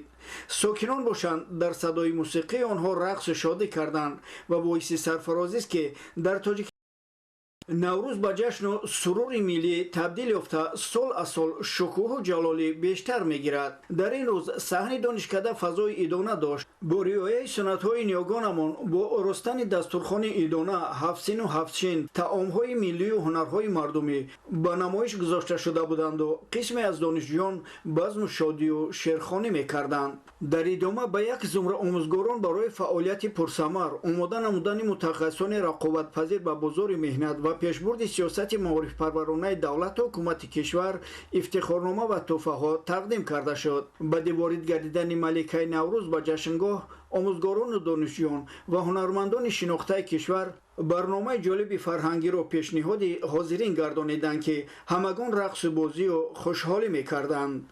маорифчиёни шаҳри Кӯлоб ҳам бо баргузории як чорабинии фарҳангӣ маърифатӣ дар назди бинои муассисаи таълимии рақами 22 бо риояи ҳама суннатҳои аҷдодӣ наврӯзро таҷлил намуданд. онҳо ҳамдигарро бо ин ҷашни ниёгон табрик гуфта аз бурду бохти хеш дар як соли гузашта суҳбат мекарданд. дар ин рӯз ҳама либосҳои рангоранги миллиро ба бар карданд. раҳбарият, намояндагони мақомоти иҷрои ҳокимияти давлатии шаҳр ва собиқадорони соҳаю дигар меҳмонон аз хони наврӯзӣ ва маҳсули ҳунарашон дидан карда баъди табрикот аз таърихи пайдоиш ва анъанаҳои он ҳарф зада ёдрас гардиданд ки мардуми кӯҳанбунёди тоҷик тавонист ҷашнҳои муқаддаси миллиамон Наврӯз, Меҳргон ва Садаро дар тӯли асрҳо нигоҳ дошта то ба имрӯз бирасонанд ва онро ҷаҳонӣ гардонанд. ҷашни Наврӯз арзишҳои чун сулҳ, оштӣ ва ҳамбастагиро тақвият дода, дӯстӣ миёни қавму миллатҳои гуногунро афзоиш медиҳад. Наврӯз дар Тоҷикистон бо шарофати истиқлолият шукӯҳу шаҳомати тоза пайдо кард ва ба яке аз ҷашнҳои бузургу муқаддаси миллии мардуми тоҷик табдил ёфт. воқеан ҳам Наврӯз ҳамчун ҷашни эҳёгар, пайвандгари дӯстӣ, бародарӣ, нерӯбахши сулҳу оштӣ ва зудояндаи занги кинаву озурдагӣ шинохта шудааст. дар воқеъ Наврӯз таҷассумгари некию накӯкорӣ, бахшоишу меҳрубонӣ ва созандагию бунёдкорӣ мебошад. таҷлили Наврӯзи оламафрӯз дар баҳори истиқлолияти давлатиамон бешак омили сулҳу субот, ваҳдату якдилӣ гардида, азму иродаи мардуми шарифи Тоҷикистонро дар роҳи нигоҳи бунёди ҷомеаи шаҳрвандӣ инъикос менамояд ва он ба ҷашну сурури умуми миллӣ табдил ёфта сол аз сол шукӯҳу ҷалоли бештар мегирад. дар идомаи чорабинӣ ба як зумра омӯзгорону собиқадорони соҳа барои фаъолияти пурсамар дар тарбияи насли наврас бо сипосномаҳои вазорати маориф ва илми ҷумҳурии Тоҷикистон ва раёсати маорифи шаҳри Кӯлоб қадрдонӣ карда шуданд. барномаи ҷолиби фарҳангӣ бо иштироки омӯзгорону хонандагон ва ҳунармандонӣ шинохта пешкаши тамошобинон гардид. пеш аз баргузории ҳамоиши илмӣ назариявӣ, намоиши ҳунарҳои мардумӣ, рассомӣ, дастовардҳои илмию эҷодии омӯзгорону хонандагон ва таому хӯришҳои миллӣ ки одатан дар фасли зебои баҳор омода карда мешаванд, пешниҳоди иштирокчиён гардонида шуд. дар тадбири доир гардида адибон ва ҳайати омӯзгорону муҳассилини муассисаҳои таълимии ноҳия иштирок намуданд. зимни ҷамъомади тантанавӣ мавзӯъҳои аҳамияти тарихӣ, эҳё ва ҳифзи расму оину анъанаҳои нек дар солҳои соҳибистиқлолӣ ва зарурати таҷлили ҷашни байналмилалии наврӯз аз ҷониби баромадкунандагон матраҳ карда шуд. аз ҷумла зикр гардид, имрӯз барои мо тоҷикон ва кулли кишварҳои ҳавзаи тамаддуни наврӯз боиси ифтихор аст ки ин ҷашни кӯҳану бостонӣ ва ҷашни зебои табиат аз тарафи Созмони Милали Муттаҳид ҳамчун ҷашни байналмилалӣ эълон шуд. ин дастоварди арзишманд натиҷаи азму талош ва пайгириҳои чандин-солаи Тоҷикистон мебошад. наврӯзи байналмилалӣ бо шарофати озодиву истиқлолии ватани маҳбубамон на танҳо ба мақоми расмӣ соҳиб гардид, балки бо талошҳои ҳукумати ҷумҳурии Тоҷикистон хоса пешвои миллат президенти ҷумҳурии Тоҷикистон муҳтарам Эмомалӣ Раҳмон ба ҳайси ҷашни эҳёи табиату зебоӣ мақоми байналмилалӣ касб кард ва имрӯз дар саросари олам таҷлил карда мешавад. ҳамчунин бо хушнудӣ аз ин пайки нек изҳор карда шуд ки аз наврӯз то наврӯз муассисаҳои таълимию томактабӣ ва дигар ниҳодҳои шӯъбаи маорифи ноҳияи восеъ ба як қатор дастовардҳо ноил гардида барои боз ҳам баландбардоштани сифати таҳсилот ва татбиқи барномаву стратегияҳои соҳа кулли омӯзгорон минбанди саъю талош хоҳанд намуд. дар қисмати дигари тадбири созмониёфта қироати шеъру таронаҳои пурмазмуни хонандагони муассисаҳои таълимӣ ки васфи ватану Тоҷикистон, меҳру садоқат ва баҳори ин сарзаминро тараннумгар буд ба чорабинӣ таровати тоза зам намуд. дар Фарҷом ба хотири болидаррӯҳии иштирокчиён барномаи мукаммали омоданамудаи ҳаваскорони муассисаҳои таълимӣ пешниҳод карда шуд. дар ноҳияи Абдурахмони Ҷомии вилояти Хатлон бо иштироки ҳизбиёни ноҳия чорабинии тантанавӣ ба истиқболи ҷашни Наврӯзи байналмилалӣ доир карда шуд. нахуст субҳи барвақт корвони наврӯзӣ бо иштироки бобои деҳқон ва маликаи баҳор ба маркази ноҳия ворид гардида муждаи баҳору наврӯзро ба сокинон ҳадия намуданд. наврӯз таҷассумгари мероси ягонаи фарҳангӣ ва суннатҳои бисёрасра дар таҳкими муносибати байни халқҳо дар асоси эҳтироми ҳамдигар ва ғояҳои сулҳхоҳона мавқеи муҳим дорад. баъди ба даст овардани истиқлоли давлатӣ ҳукумати ҷумҳурии Тоҷикистон ба таъриху фарҳанг ва ҷашну маросими мардумӣ диққати ҷиддӣ дода барои эҳёи арзишҳои миллӣ талош намуд. дар қатори ҷашнҳои миллию мардумӣ таҷлили ҷашни наврӯз дар байни мардуми тоҷик ва тоҷикистониён мақоми хоса пайдо кард. наврӯз хусусияти деринашро бо пазироии рӯҳияи замони нав созгор намуд ва имрӯз он мавриди эътирофи ҷаҳониён қарор гирифтааст. сипас дар боғи фарҳангии ноҳия чорабинии идона ороста шуда пешкаши меҳмонон карда шуд. зикр карда шуд ки наврӯз соҳиби таърихи зиёд ва 6000-сола аст. дар масири таърих аз тобишҳои сиёсӣ ҳамчун суннати волои фарҳангӣ то ба имрӯз ҷашн гирифта мешавад. пайдоиш ва ташаккули он ба умқи дури таърих рафта бо фарҳанги бузурги оламгири мардуми ориёи табор пайваст мебошад. воқеан ҳам наврӯз ҷашни кайҳону табиат буда фаротар аз дину фарҳангҳост ва ҳамин хусусияти волояш боис гаштааст ки мавҷудияти худро то замони мо аз даст надод. баръакс дар замони давлатдории миллии мо шукӯҳу шаҳомати хоса пайдо намуд. тавре президенти мамлакат муҳтарам Эмомалӣ Раҳмон зимни баромадҳои худ изҳор доштанд дар айёми наврӯз ва фасли баҳор пайдоиши либосҳои миллии идона, тозаву озода кардани хонаву кошона, кӯчаву хиёбон, боғу гулгашт ва маҳалли зисти худ аз оинҳои зебоипарастӣ ниёгонамон маншаъ мегирад. наврӯз мисли дигар ҷашнҳои аҷдодии мо ҳикмату фалсафа ва аҳамияти бузурги илмӣ дорад. дар қисмати дигар ба як зумра фаъолон аз ҷониби Кумитаи иҷроияи Ҳизби Халқии Демократии Тоҷикистон дар ноҳияи Абдурахмони Ҷомӣ бо сипосномаҳо қадрдонӣ карда шуданд. дар Фарҷом барномаи рангини фарҳангӣ пешкаши иштирокдорон карда шуд.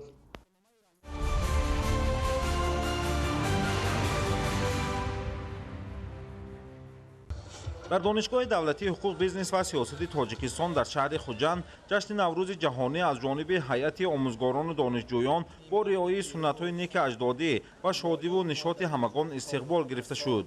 оинҳои ҷашнҳои миллӣ шодию таманниёт рӯҳии тоза бахшидан ба корҳо азми нек сарҷамъию муттаҳидкунандии халқ буда бо мақсади ҳифзу гиромидошти ҷашни миллӣ нишон додани фарҳангу тамаддун дар замири насли ҷавон талқини худшиносиву худогоҳии миллӣ маъмурияти донишгоҳ бо ташкили намоиши дастовардҳои омӯзгорону донишҷӯён шукӯҳи ҷашни миллиро инъикос намуданд.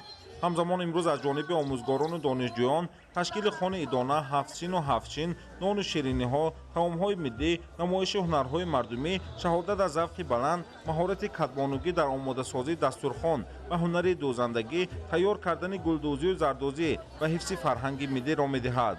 дар намоиши идона масъулини муассиса ҳайати омӯзгорон зимни боздид аз хони наврӯзӣ ҳунару маҳорати катбонугӣ ҳунарҳои миллӣ таъкид доштанд ки бо шарофати истиқлоли давлатӣ наврӯз ҳамчун рамзи рӯзи нав оғози фасли баҳору иқдому ташаббусҳои нав эҳё гардида имрӯз ба беҳтарин василаи худшиносиву худогоҳии миллӣ ва ваҳдату ҳамдигарфаҳмии халқҳои ҷаҳон табдил ёфта ҷаҳонӣ гардид. соҳибистиқлолии мамлакат барои мардуми тоҷик имконият фароҳам овард ки дар ҳамаи самтҳо ба пешравиҳои назаррас ноил гарданд ва фазои сулҳу суботи мамлакат файзу баракат ва фаровонӣ барои таҷлили бошукӯҳи ҷашнҳои миллӣ ҳифзи фарҳанги миллӣ нишон додани он ба ҷаҳониён замина гузошт.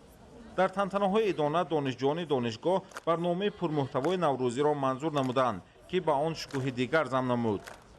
дар маркази таҳсилоти иловагии вилояти суғд низ аз тарафи ҳайати омӯзгорон ва хонандагон баҳри истиқбол аз наврӯз растаҳо ташкил гардид ва дар он хони наврӯзӣ оростанд бо мақсади тарғиб ҳифзу гиромидошти фарҳанги миллӣ ва дар замири насли наврас пос доштани суннатҳои неки ҷашни ҷаҳонии наврӯз байни муҳассилини марказҳои таҳсилоти иловагии шаҳру ноҳияҳои вилояти суғд озмуни беҳтарин дастурхони наврӯзӣ ҳафтсин ва ҳафтшин ва ҳамзамон маликии наврӯз ташкил намуданд ва марҳилаи аввали он байни хонандагони марказҳои таҳсилоти иловагии шаҳру ноҳияҳо доир гардид. маркази таҳсилоти иловагии вилояти суғд дар шаҳри хуҷанд ҳамчун макони илму маърифат машғулиятҳои иловагӣ ба хонандагони лаёқатманд дар самти ихтирои навоварӣ кори барномасозӣ омӯзиши фанҳои дақиқу риёзӣ ва пайванди илм бо истеҳсолот фаъолият менамояд. наврасон дар ин ҷо корҳои иҷодӣ навоварии хешро бо ёрии омӯзгорон такмил медиҳанд. наврӯзии ҳайати омӯзгорону хонандагон дар баробари иҷрои оину суннатҳои неки ҷашни миллӣ пешниҳоду муаррифии ихтирои навоварӣ шеъру таронасароии хушу хотирмон сурат гирифта зимни арзёбии масъулин ин тадбир ҳамчун василаи хушҳолӣ дар замири насли наврас ҷой намудани ҳисси баланди худшиносӣ эҳтиром ба фарҳангу тамаддуни ғанӣ маънидод гардид.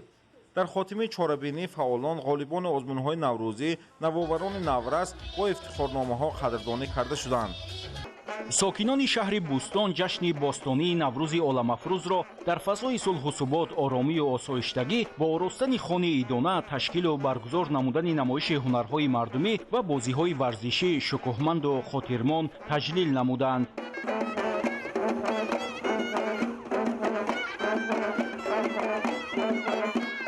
макони баргузории тантанаҳои наврӯзӣ боғи парчами миллӣ интихоб гардида занону духтарон аслан дастурхони идонаи ҳафтсину ҳафтшинро бо суманак ва дигар хӯрокҳои миллӣ оро доданд ва ташкилу баргузор намудани намоиши ҳунарҳои мардумӣ ба ин ҷашни бостонӣ шукӯҳи бештар бахшид.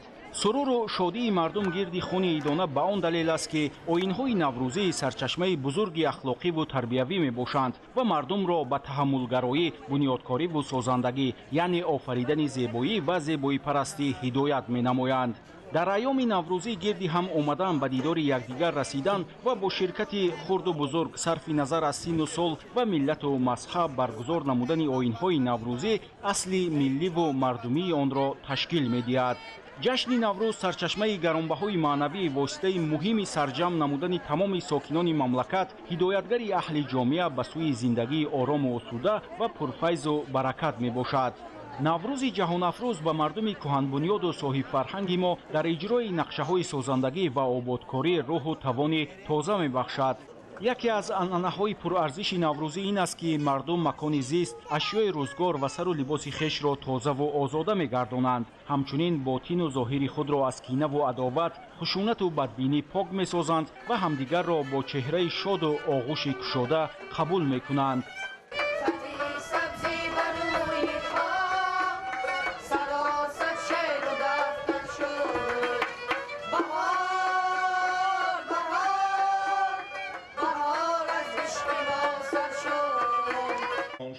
намояндагони ҳукумати мамлакат, мақомоти иҷроияи ҳокимияти давлатии вилояти суғд ва роҳбарияти шаҳри Бӯстон зимни паёми табрикӣ иброз доштанд, ки Наврӯз барои мардуми мо баробар бо рӯзи истиқлоли давлатӣ бисёр азизу гиромӣ мебошад, зеро маҳз бо шарофати истиқлолу озодӣ мо оину суннатҳои деринаи миллии худ аз ҷумла Наврӯзро эҳьё намудем. иштирокдорон истиқлолро ҳамчун ҳадияи сарнавишти миллат ва Наврӯзро чун шоҳсутуни таърихи пурифтихори тоҷикон арзёбӣ карда, онҳоро пайвандгари наслҳои имрӯзу оянда номиданд. бояд гуфт, ки бо назардошти моҳият ва табиати башардӯстонаву инсонгароёнаи Наврӯз аз соли 2010 инҷониб ин оини бостонӣ ҳамчун ҷашни байналмилалӣ таҷлил карда мешавад. яъне бо ҷаҳонӣ шудани ҷашни Наврӯз, рисолат ва нақши он дар самти густариши ҳамкориву табодули фарҳангҳо, ҳусни тафоҳуми байни миллатҳо ва таҳкими сулҳу субот дар миёни халқҳои олам боз ҳам тақвият пайдо намуд. тантанаҳои Наврӯзи сокинони шаҳри Бӯстони вилояти суғд бо намоиши барномаи бошукӯҳи фарҳангӣ, ки зебогиҳои фасли баҳорро тараннум мекард, хушу хотирмон идома ёфт. Наврӯз таҷассумгари ҳикмати бузурги аҷдодӣ, рамзи эҳёи табиат, меҳру муҳаббат, дӯстиву ваҳдат ва оғози умеду орзуҳои нав мебошад. ҷашни Наврӯзи оламафрӯзро, ки бо фарорасии он гармии ҷонбахши баҳорӣ оғоз меёбад, ҷашни шукӯҳи табиат ва овони эҳёи он гуфтанд.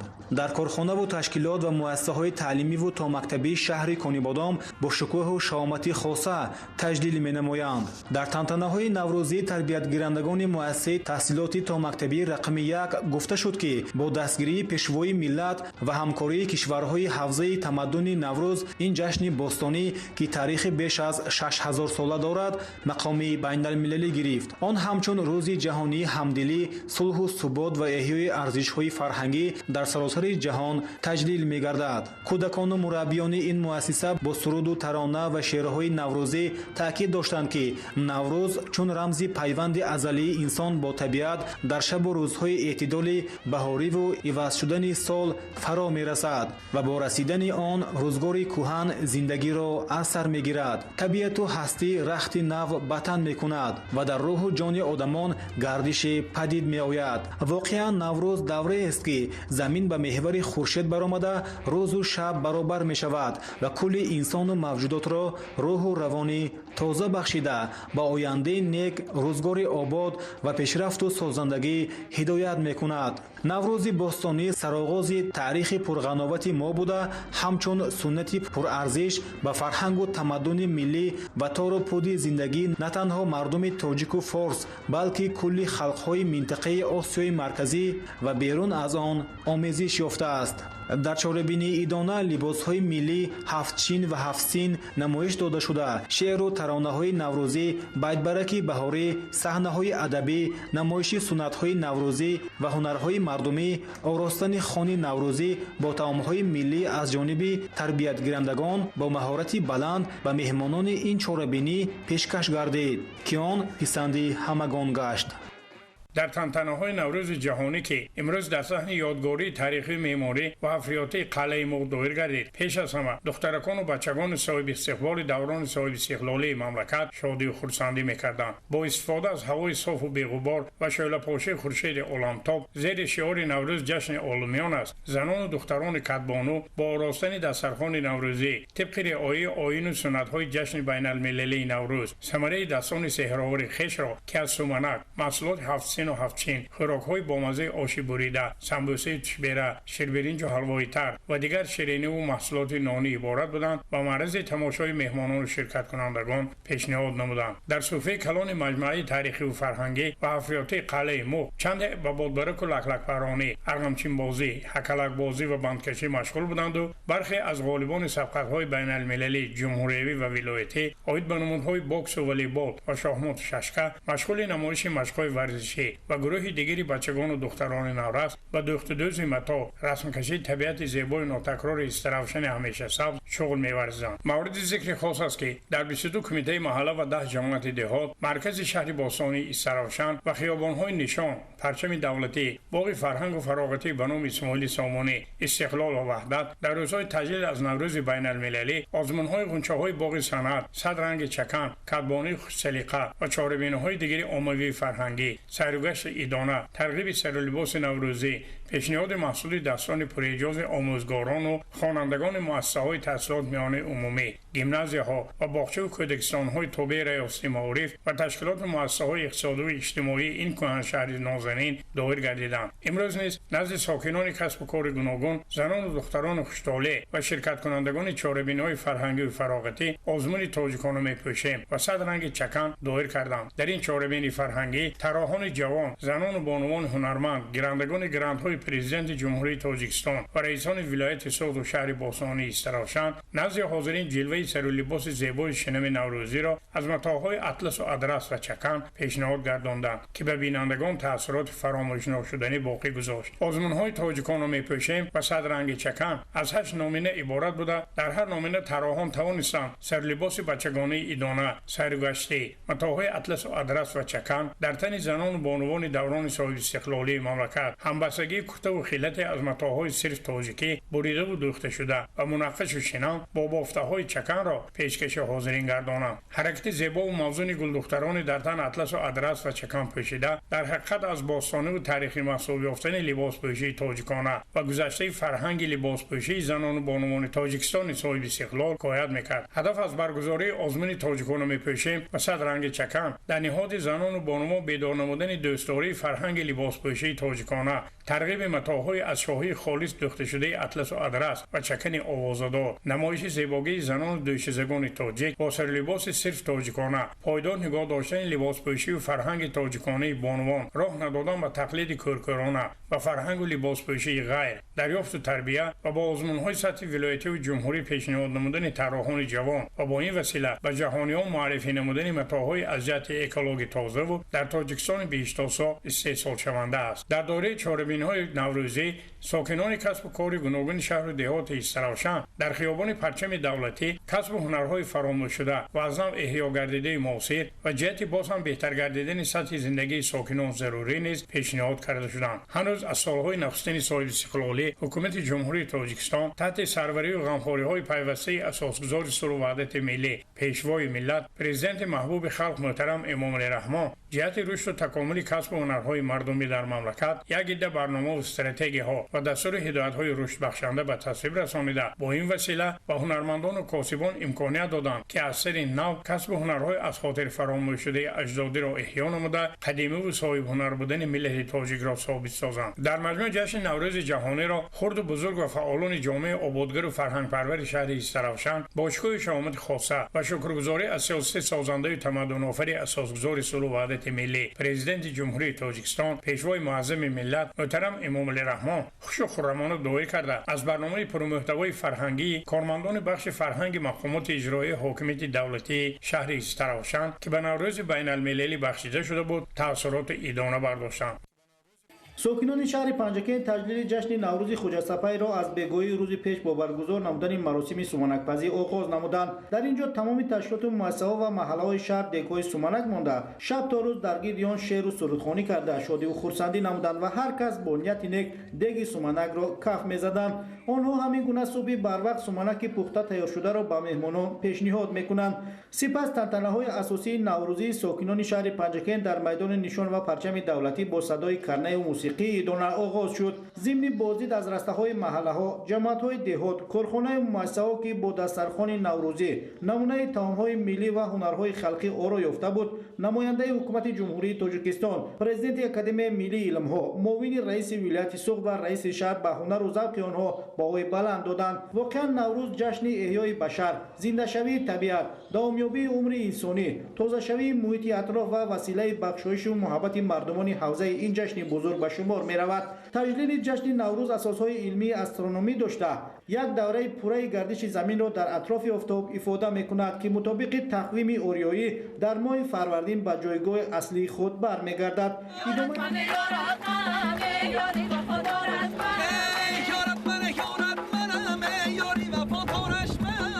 идомаи тантанаҳои наврӯзи байналмилалӣ дар варзишгоҳи шаҳр бо иштироки фаъолон, собиқадорони меҳнат ва намояндагони корхонаи муассисаҳо, меҳмонон аз ҷумҳурии Ӯзбекистон ва сайёҳон аз ҷумҳурии исломии Эрон бо барномаи ҷолиби ҳунарӣ сурат гирифт. Гуфта шуд, ки ҷашни Наврӯз, ки дар ҷумҳурии Тоҷикистон ба шарофати истиқлоли давлатӣ ва сиёсати фарҳангпарваронаи пешвои муаззами миллат, президенти ҷумҳурии Тоҷикистон муҳтарам Эмомалӣ Раҳмон бо тамоми ғановату рангорангии он эҳё гардид, ҳоло ба ҷашни милливу давлатии мо тоҷикон ва рамзи худшиносиву ифтихори миллӣ, ваҳдату ҳамдилии мардум ва пайванди наслҳо табдил ёфтааст. Маҳз бо заҳмату талошҳои пайвастаи пешвои муаззами миллат, президенти ҷумҳурии Тоҷикистон муҳтарам Эмомалӣ Раҳмон аз ҷониби Маҷмӯаи умумии Созмони милали муттаҳид Наврӯз ба ҳайси ҷашни ҷаҳонӣ пазируфта шуд. Ин иқдоми наҷиб гувоҳи он аст, ки ҳанӯз аз замони қадим то имрӯз миллати мо ҷашнеро падид овардааст, ки паёми ваҳдату муҳаббат, покию садоқат, зебоии нафосат ва бедорию заҳмат мебошад.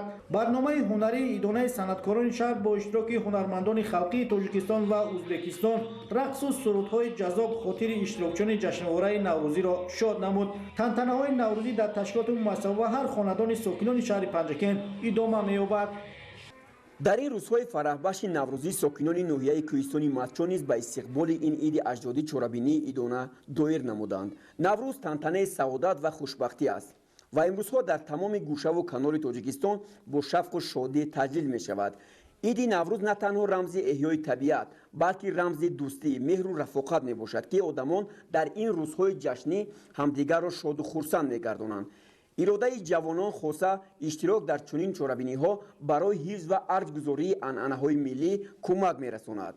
наврӯз дар давоми таърихи худ ҳамчун рамзи безаволи тамаддуни ориёӣ бо мазмуни зиндасозии табиат ва эҳёи суннатҳои аҷдодӣ дар манотиқи кӯҳистони кишвар тароват ва шаҳомати хос дорад. дар чорабинии наврӯзӣ сокинони ҳамаи ҷамоатҳои ноҳияи кӯҳистони матчо, ки дар маркази ноҳия шаҳраки Меҳрон бо иштироки намояндагони ҳукумати мамлакат ва вилояти Суғд баргузор гардид, бори дигар собит гардид, ки ин ҷашни миллӣ асолати таърихии худро бо барпо намудани оинҳои наврӯзӣ аз даст надодааст ва таърихи қадимаю кӯҳан доштани миллати тоҷикро собитгар аст. дар ин чорабинии наврӯзӣ сокинон аз ҳама манотиқи ноҳия маҳсули дастранҷи кишоварзии худро ба маърази диди меҳмонону ҷамъомадагони ин ҳамоиши идона пешниҳод карда буданд. мавриди зикр аст, ки ноҳияи кӯҳистони матчо ноҳияи картошкапарвари мамлакат ба ҳисоб меравад ва дар ин соҳа кишоварзон сол то сол истеҳсоли ин маҳсулоти ниёзи аввалияро афзун гардонида, дар соли 2024 зиёда аз 130 000 тонна картошка истеҳсол намуданд. ин дастоварди деҳқонони минтақа қабл аз ҳама ба ҳавасмандии деҳқонон, анҷоми саривақтии корҳои кишоварзӣ ва ба гардиши кишоварзӣ ворид намудани заминҳои бекорхобида алоқаманд аст. дар чорабинии наврӯзӣ бахусус намоиши маҳсулоти кишоварзӣ намояндагони ҷамоати деҳоти Лангар, ки аз ҷамоатҳои пешқадами ноҳия дар самти кишоварзӣ ба ҳисоб меравад, ҷолибу хотирмон буд. яке аз оинҳои бузурги наврӯзӣ густурдани хони пурфайзи ҳафтсину ҳафтшин мебошад, ки дар ин наврӯзгоҳ риояи ин суннати аҷдодӣ бо тамоми унсурҳои худ ба мушоҳида мерасад. дар тантанаи ҷашнӣ ва баромади иштирокчиён қайд гардид, ки ноҳияи кӯҳистони матчо маҳз дар замони соҳибистиқлолӣ дар соҳаҳои варзиш, бунёди муассисаҳои тандурустӣ ва маориф, обёрӣ ва аз худ кардани заминҳои нави кишоварзӣ ва дигар соҳоти пешбарандаи рӯзгори сокинони ин минтақаи дурдасти кӯҳистони мамлакат ба комёбиҳо ноил гардидааст. дар чорабинии наврӯзӣ нафароне, ки барои рушду нумӯи соҳаи мухталифи ноҳия хизматҳои арзанда карданд, аз тарафи мақомоти иҷроияи ҳокимияти давлатии вилоят ва ноҳия бо ҷоизаҳои сипоснома қадр карда шуданд.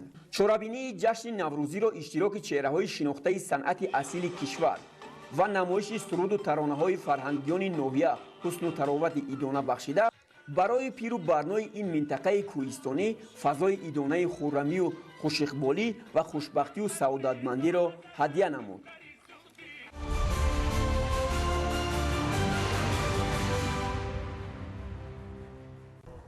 бахшида ба ҷашни 35-солагии истиқлоли давлатии ҷумҳурии Тоҷикистон ва ҷашни Наврӯзи байналмилалӣ дар ҷамоати деҳоти Сомони деҳаи шуроби шаҳри Исор бо иштироки муовини сарвазири мамлакат Дилрабо Мансурӣ ва масъулини мақомоти иҷроияи ҳокимияти давлатии шаҳр майдончаи варзишӣ ба истифода дода шуд. майдонча аз ҷониби соҳибкори маҳаллӣ сохта шудааст. дар майдончаи варзишии навбунёд барои бозии футболи хурд шароити хуб фароҳам оварда шудааст. ба истифодадиҳии чунин иншооти замонавӣ имкон медиҳад, ки дар оянда мусобиқаҳои варзишӣ ташкил гардида ҷавонону наврасони деҳаҳо байни ҳам сабқат намоянд. Дар баробари дигар шаҳру ноҳияҳои мамлакат сокинони шаҳри ҳисор низ наврӯзи байналмилалиро бо тамоми расму оинҳои он бо эҳсоси баланди ватандӯстӣ ҷашн гирифтанд. дар чорабинии бошукӯҳи идона намояндагон аз ҷумҳурии ӯзбекистон, қирғизистон ва ҷумҳурии исломии эрон иштирок намуданд. симои марказии шаҳрро шиору овезаҳо ва дастурхони идонаи наврӯзӣ зебузинат мебахшид. дар маркази шаҳр намоишгоҳи бошукӯҳи идона ташкил карда шуда дар он ҳунарҳои мардумӣ аз қабили гулдӯзиву зардӯзӣ, ҳунарҳои дастӣ, ҳафтсину ҳафшин ва дигар таомҳои миллӣ пешниҳод гардид ки ҳамаи он аз фарҳангу тамаддуни волои миллати кӯҳанбунёди мо гувоҳӣ медиҳад. ҳайати намояндагони ҷумҳурии ӯзбекистон, қирғизистон ва ҷумҳурии исломии эрон аз ёдгориҳои таърихии қалъаи ҳисор низ дидан намуданд. меҳмонон бо фарҳанги қадимии халқи тоҷик аз наздик шинос шуданд. онҳо дар ин осорхона бо намунаи либосҳои мардонаву занонаи қадимии миллати тоҷик, асбоби рӯзгор ва дигар маҳсули ҳунарҳои мардумӣ шинос шуда иброз доштанд ки ин ёдгориҳо бозгӯи бо ҳам қаробат доштани урфу одат ва анъанаҳои миллатҳои осиёи марказӣ мебошанд. меҳмонон аз дидану шунидани таърихи ин мавзеъҳои таърихӣ, фарҳанги табиати афсункор, ҳавои мусоид, меҳмоннавозии мардуми тоҷик ба ваҷд омада ба давлату ҳукумати мамлакат барои ҳифзи ёдгориҳои таърихӣ, рушди бесобиқаи соҳаҳои иқтисоди миллӣ, таъмини зиндагии шоистаи мардум таҳсин гуфтанд. зимни баргузории чорабинии идона муовини сарвазири мамлакат иброз доштанд ки наврӯз рамзи ваҳдату сарҷамӣ ва таҳкиму густариши арзишҳои муқаддаси миллӣ ба ҳисоб рафта дар арафаи он тамоми қишрҳои ҷомеа бо ҳисси эҳтиром ба суннатҳои ниёгон ин ҷашни қадимаи миллиро гиромӣ медоранд. масъулини шаҳр инчунин таъкид намуданд ки дастовардҳои сокинони шаҳр дар тамоми самтҳо назаррас буда аз меҳнати софдилонаи онҳо шаҳодат медиҳад. макони баргузории тантанаҳои идона дар шаҳри ҳисор амфитеатри қалъа интихоб гардида дар он сокинон ва меҳмонон бо рӯҳи болида ва шодиву нишоти бепоён иштирок карданд. ба таъкиди иштирокчиёни чорабинии ин ҷашни фархунда ки бо ташаббуси пайгиронаи президенти ҷумҳурии тоҷикистон пешвои миллат муҳтарам эмомалӣ раҳмон ва кишварҳои ҳавзаи наврӯз чанд сол қабл соҳиби мақоми байналмилалӣ шуд, ҳамчун қадимтарин ва зеботарин ҷашни мардуми мо ба ҳисоб меравад. ҳамзамон давлат ва ҳукумати тоҷикистон дар давоми солҳои соҳибистиқлолӣ бо мақсади арзгузорӣ ба арзишҳои миллию фарҳангӣ, аз ҷумла ҷиҳати боло бурдани эҳтирому мартабаи наврӯз тадбирҳои мушаххасро амалӣ менамоянд. бозиҳои гуногуни варзишӣ, ташкили базми шеру суруд, оростани хони наврӯзӣ ва дигар чорабиниҳое ки хоси ин ҷашни бостонӣ аст, амфитеатри қалъаи ҳисорро ба як макони зебои идона табдил доданд. суруду таронаҳои марғубу дилнишин ва барномаи махсуси фарҳангӣ ки бахшида ба ҷашни наврӯзи оламафрӯз аз ҷониби аҳли фарҳанги шаҳр омода гардида буд, ба базми наврӯзӣ шукӯҳу шаҳомати хоса бахшид. тантанаҳои таҷлили бошукӯҳи ҷашни байналмилалии наврӯз дар шаҳри турсунзода бо ба истифода додани якчанд иншооти соҳаҳои мухталиф оғоз гардид. аз ҷумла дар ҷамоати деҳоти ба номи турсун туйчиев як бинои панҷошиёнаи истиқоматӣ ки аз 42 хона, марказҳои хизматрасонӣ дар ошиёнаи якум ва таваққуфгоҳ барои нақлиёт иборат мебошад ба истифода дода шуд. ҳамзамон дар ин ҷо маркази саломатии деҳаи саркор ки аз ҷониби ҷамъияти дорои масъулияташ маҳдуди сардор 2008 бунёд гардидааст, мавриди баҳрабардорӣ қарор дода шуд. маркази саломатӣ дар 2 ошиёна қомат афрохта аз дорухона, 18 утоқи корӣ, маҷлисгоҳ ва дигар хоҷагиҳои ёрирасон иборат мебошад. қаблан дар ин мавзеъ маркази саломатӣ якошиёна фаъолият мекард ки бо мурури замон ниёз ба азнавсозӣ пайдо намуда буд. дар доираи корҳои созандагиву бунёдкорӣ масъулини ҷамъият иқдом гирифта сохтмони ин маркази саломатиро аз моҳи майи соли 2024 оғоз намуданд ва дар муҳлати камтар аз як сол бо тарҳу намои зебо сохта ба истифода доданд. маркази саломатии деҳаи саркор ҳанӯз соли 1990 сохта шуда ва ба он ҳамон замон бо сокинони 4000 нафар хизмат мерасонд.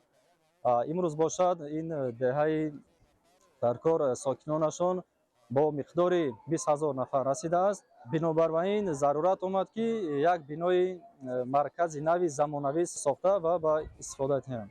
маркази саломатӣ дорои шароити муосири тиббӣ буда барои кормандон фазои мусоиди фаъолият ва таҷҳизоти тиббии замонавӣ фароҳам оварда шудааст. Теперь жители будут уверены, что рядом есть хорошие специалисты, хорошие врачи с современными оборудованиями.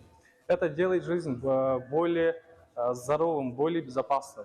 А то, что открытие поликлиники совпало с Наурузом, это символично, так как весна – это время новых идей, новых открытий, новых задач, новых начинаний. сохта ба истифода додани чунин муассисаҳои соҳаи тандурустӣ ба рушду пешрафти соҳа ва беҳтар намудани сатҳу сифати хизматрасонии тиббӣ ба аҳолии деҳот заминаи мусоид фароҳам меорад. Дастгириҳои ҳукумати кишвар дар бахши хусусӣ ва додани имтиёзҳо ба соҳибкорон имконият фароҳам овард ки онҳо дар баробари бунёди коргоҳу корхонаҳои саноатӣ инчунин ба рушди инфрасохтори хоҷагии халқ низ саҳмгузорӣ менамоянд.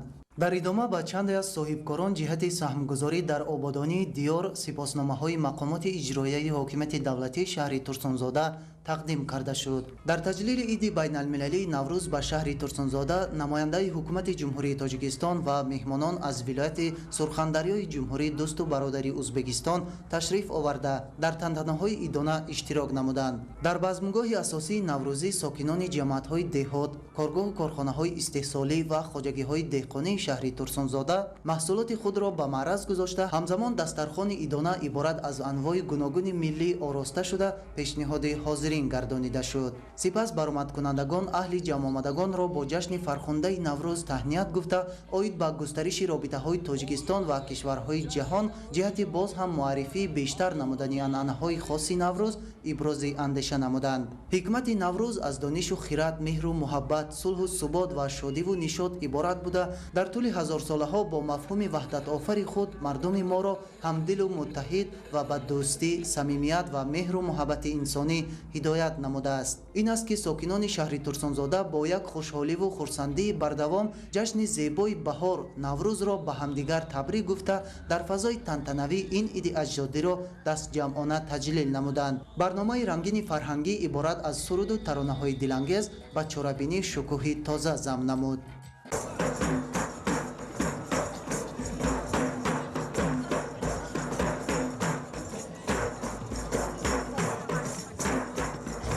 ин маҳсули заҳмати сокинони шаҳри ваҳдат аст ки бозид аз он таваҷҷӯҳи ҳар нафарро ҷалб менамояд. дастранҷи аҳли заҳмат ва дастоварду комёбиҳои сокинон ба ифтихори истиқболи шоиста аз Наврӯзи оламафрӯз ба маърази тамошо гузошта шуд. парвоз сухан инҷост, гулҳои ватан инҷост, шеърам ба шарор омад, Наврӯз муборак бод. از تفت زمین شادم و شمس چه آبادم، سرما به فرار آمد، نوروز مبارک باد. наврӯзи бостонӣ сароғози таърихи пурғановати тоҷикон буда ҳамчун суннати пурарзиш ба фарҳангу тамаддуни миллӣ ва торупуди зиндагии на танҳо мардуми тоҷику форс, балки кулли халқҳои минтақаи осиёи марказӣ ва берун аз он омезиш ёфтааст. ин лаҳзаҳо намояндагони ҳукумати ҷумҳурии тоҷикистон ва фаъолону меҳмонон аз намоиши ҳунарҳои мардумӣ, хӯрокҳои наврӯзӣ аз ҷумла далда, суманак, оши буридаву тӯпа, ширбиринҷ, маҳсулоти нонӣ ва дигар шаклҳои дастранҷи ҳунармандон дидан карданд.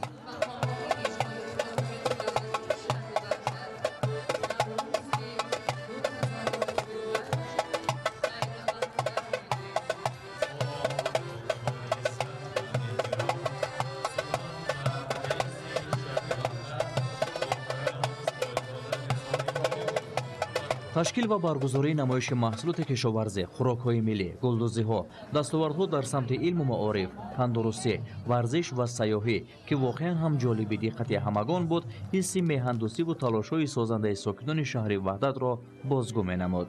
садои чангу доира, рақсу шодӣ ва шеъру таронаҳои дилошӯб дар ситоиши баҳору наврӯз ки аз ҳар гӯшаи майдони баздимгоҳ шунида мешуд, осори фароҳмандӣ дар ниҳоди ҳар нафарро афзон месохт.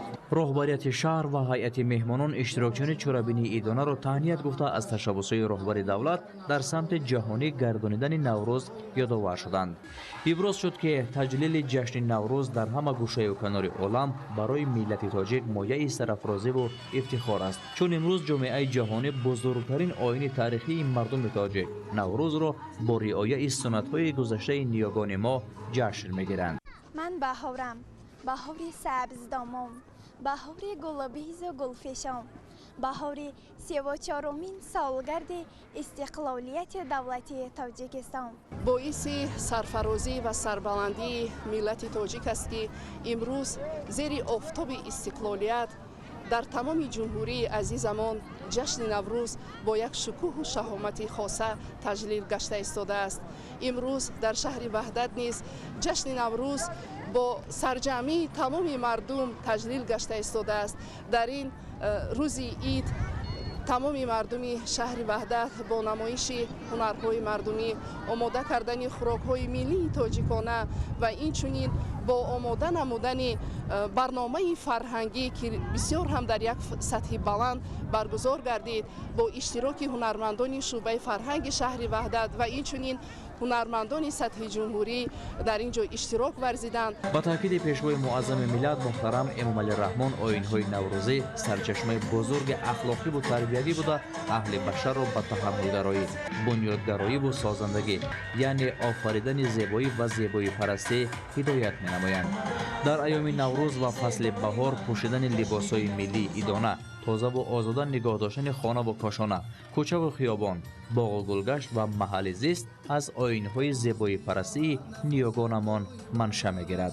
бояд гуфт ки наврӯз аз ҷумлаи бузургтарин оинҳои мардумӣ аст. оғози пайдоиши ҷашни наврӯз масири 6000 солро убур мекунад. наврӯз ҳамчун рамзи сари сол, айёми баробаршавии шабу рӯз, эҳёи табиат ва оғози кишту кори марди деҳқон ҷашн гирифта мешавад. дар қатори дигар шаҳру ноҳияҳои мамлакат сокинони заҳматкаши ноҳияи варзоб ин ҷашни қадимаи миллати тоҷикро бо рӯҳияи болида ва риояи анъана ва суннатҳои хос ба он самимона истиқбол гирифтанд. дар варзишгоҳи марказӣ бо ибтикори мақомоти иҷроияи ҳокимияти давлатии ноҳияи варзоб намоишгоҳи сатҳи баланд ва хони наврӯзӣ бо иштироки ҳунармандону ҷавонон ва сокинони ҷамоату шаҳраки ноҳия ташкил гардид ки ҳамагон тавонистанд бо ифтихору сарфарозӣ аз ин шукӯҳи наврӯзӣ бархурдор шаванд. дар ҳар як хони наврӯзӣ аз ҷониби занону бонувони чирадаст ва гулдухтарон намунаи зиёди ҳунарҳои мардумӣ, хӯрокҳои баҳорӣ, нони чапотӣ, кулча, самбуса ва анвои зиёди афшураи меваҳои шаҳдбор гузошта шуда буд. наврӯз ҷашни ҳамдилӣ, бахшидани гуноҳҳои якдигар ва иди воқеан ҳам мардумист. қабл аз оғози барномаи фарҳангӣ намояндагони ҳукумати ҷумҳурии тоҷикистон, мақомоти иҷроияи ҳокимияти давлатии ноҳия ва дигар иштирокдорон аз дастранҷи ҳунармандон, деҳқонон, омӯзгорону хонандагон, варзишгарон ва дастовардҳои ноҳия дидан намуданд. гуфта шуд ки наврӯз ҷашни шодию хурсандӣ ва зиндашавии табиат, оғози кишту кори баҳорӣ, рӯзи наву соли нав ва айёми вусъати тадбирҳои ободонист. бо омадани наврӯз чун анъана мардуми тоҷик корҳои созандагиро дар тамоми шаҳру ноҳияҳои мамлакат вусъат медиҳанд. барои дар сатҳи баланди ташкилӣ доир намудани наврӯзи байналмилалӣ сокинони ҷамоату шаҳраки ноҳияи варзоб хӯрокҳои хоси наврӯзӣ аз ҷумла ҳафтсину ҳафтшин ва ҳунарҳои мардумиро омода ва намоиш дода дар ин баробар шеъру сурудро қироат намуданд.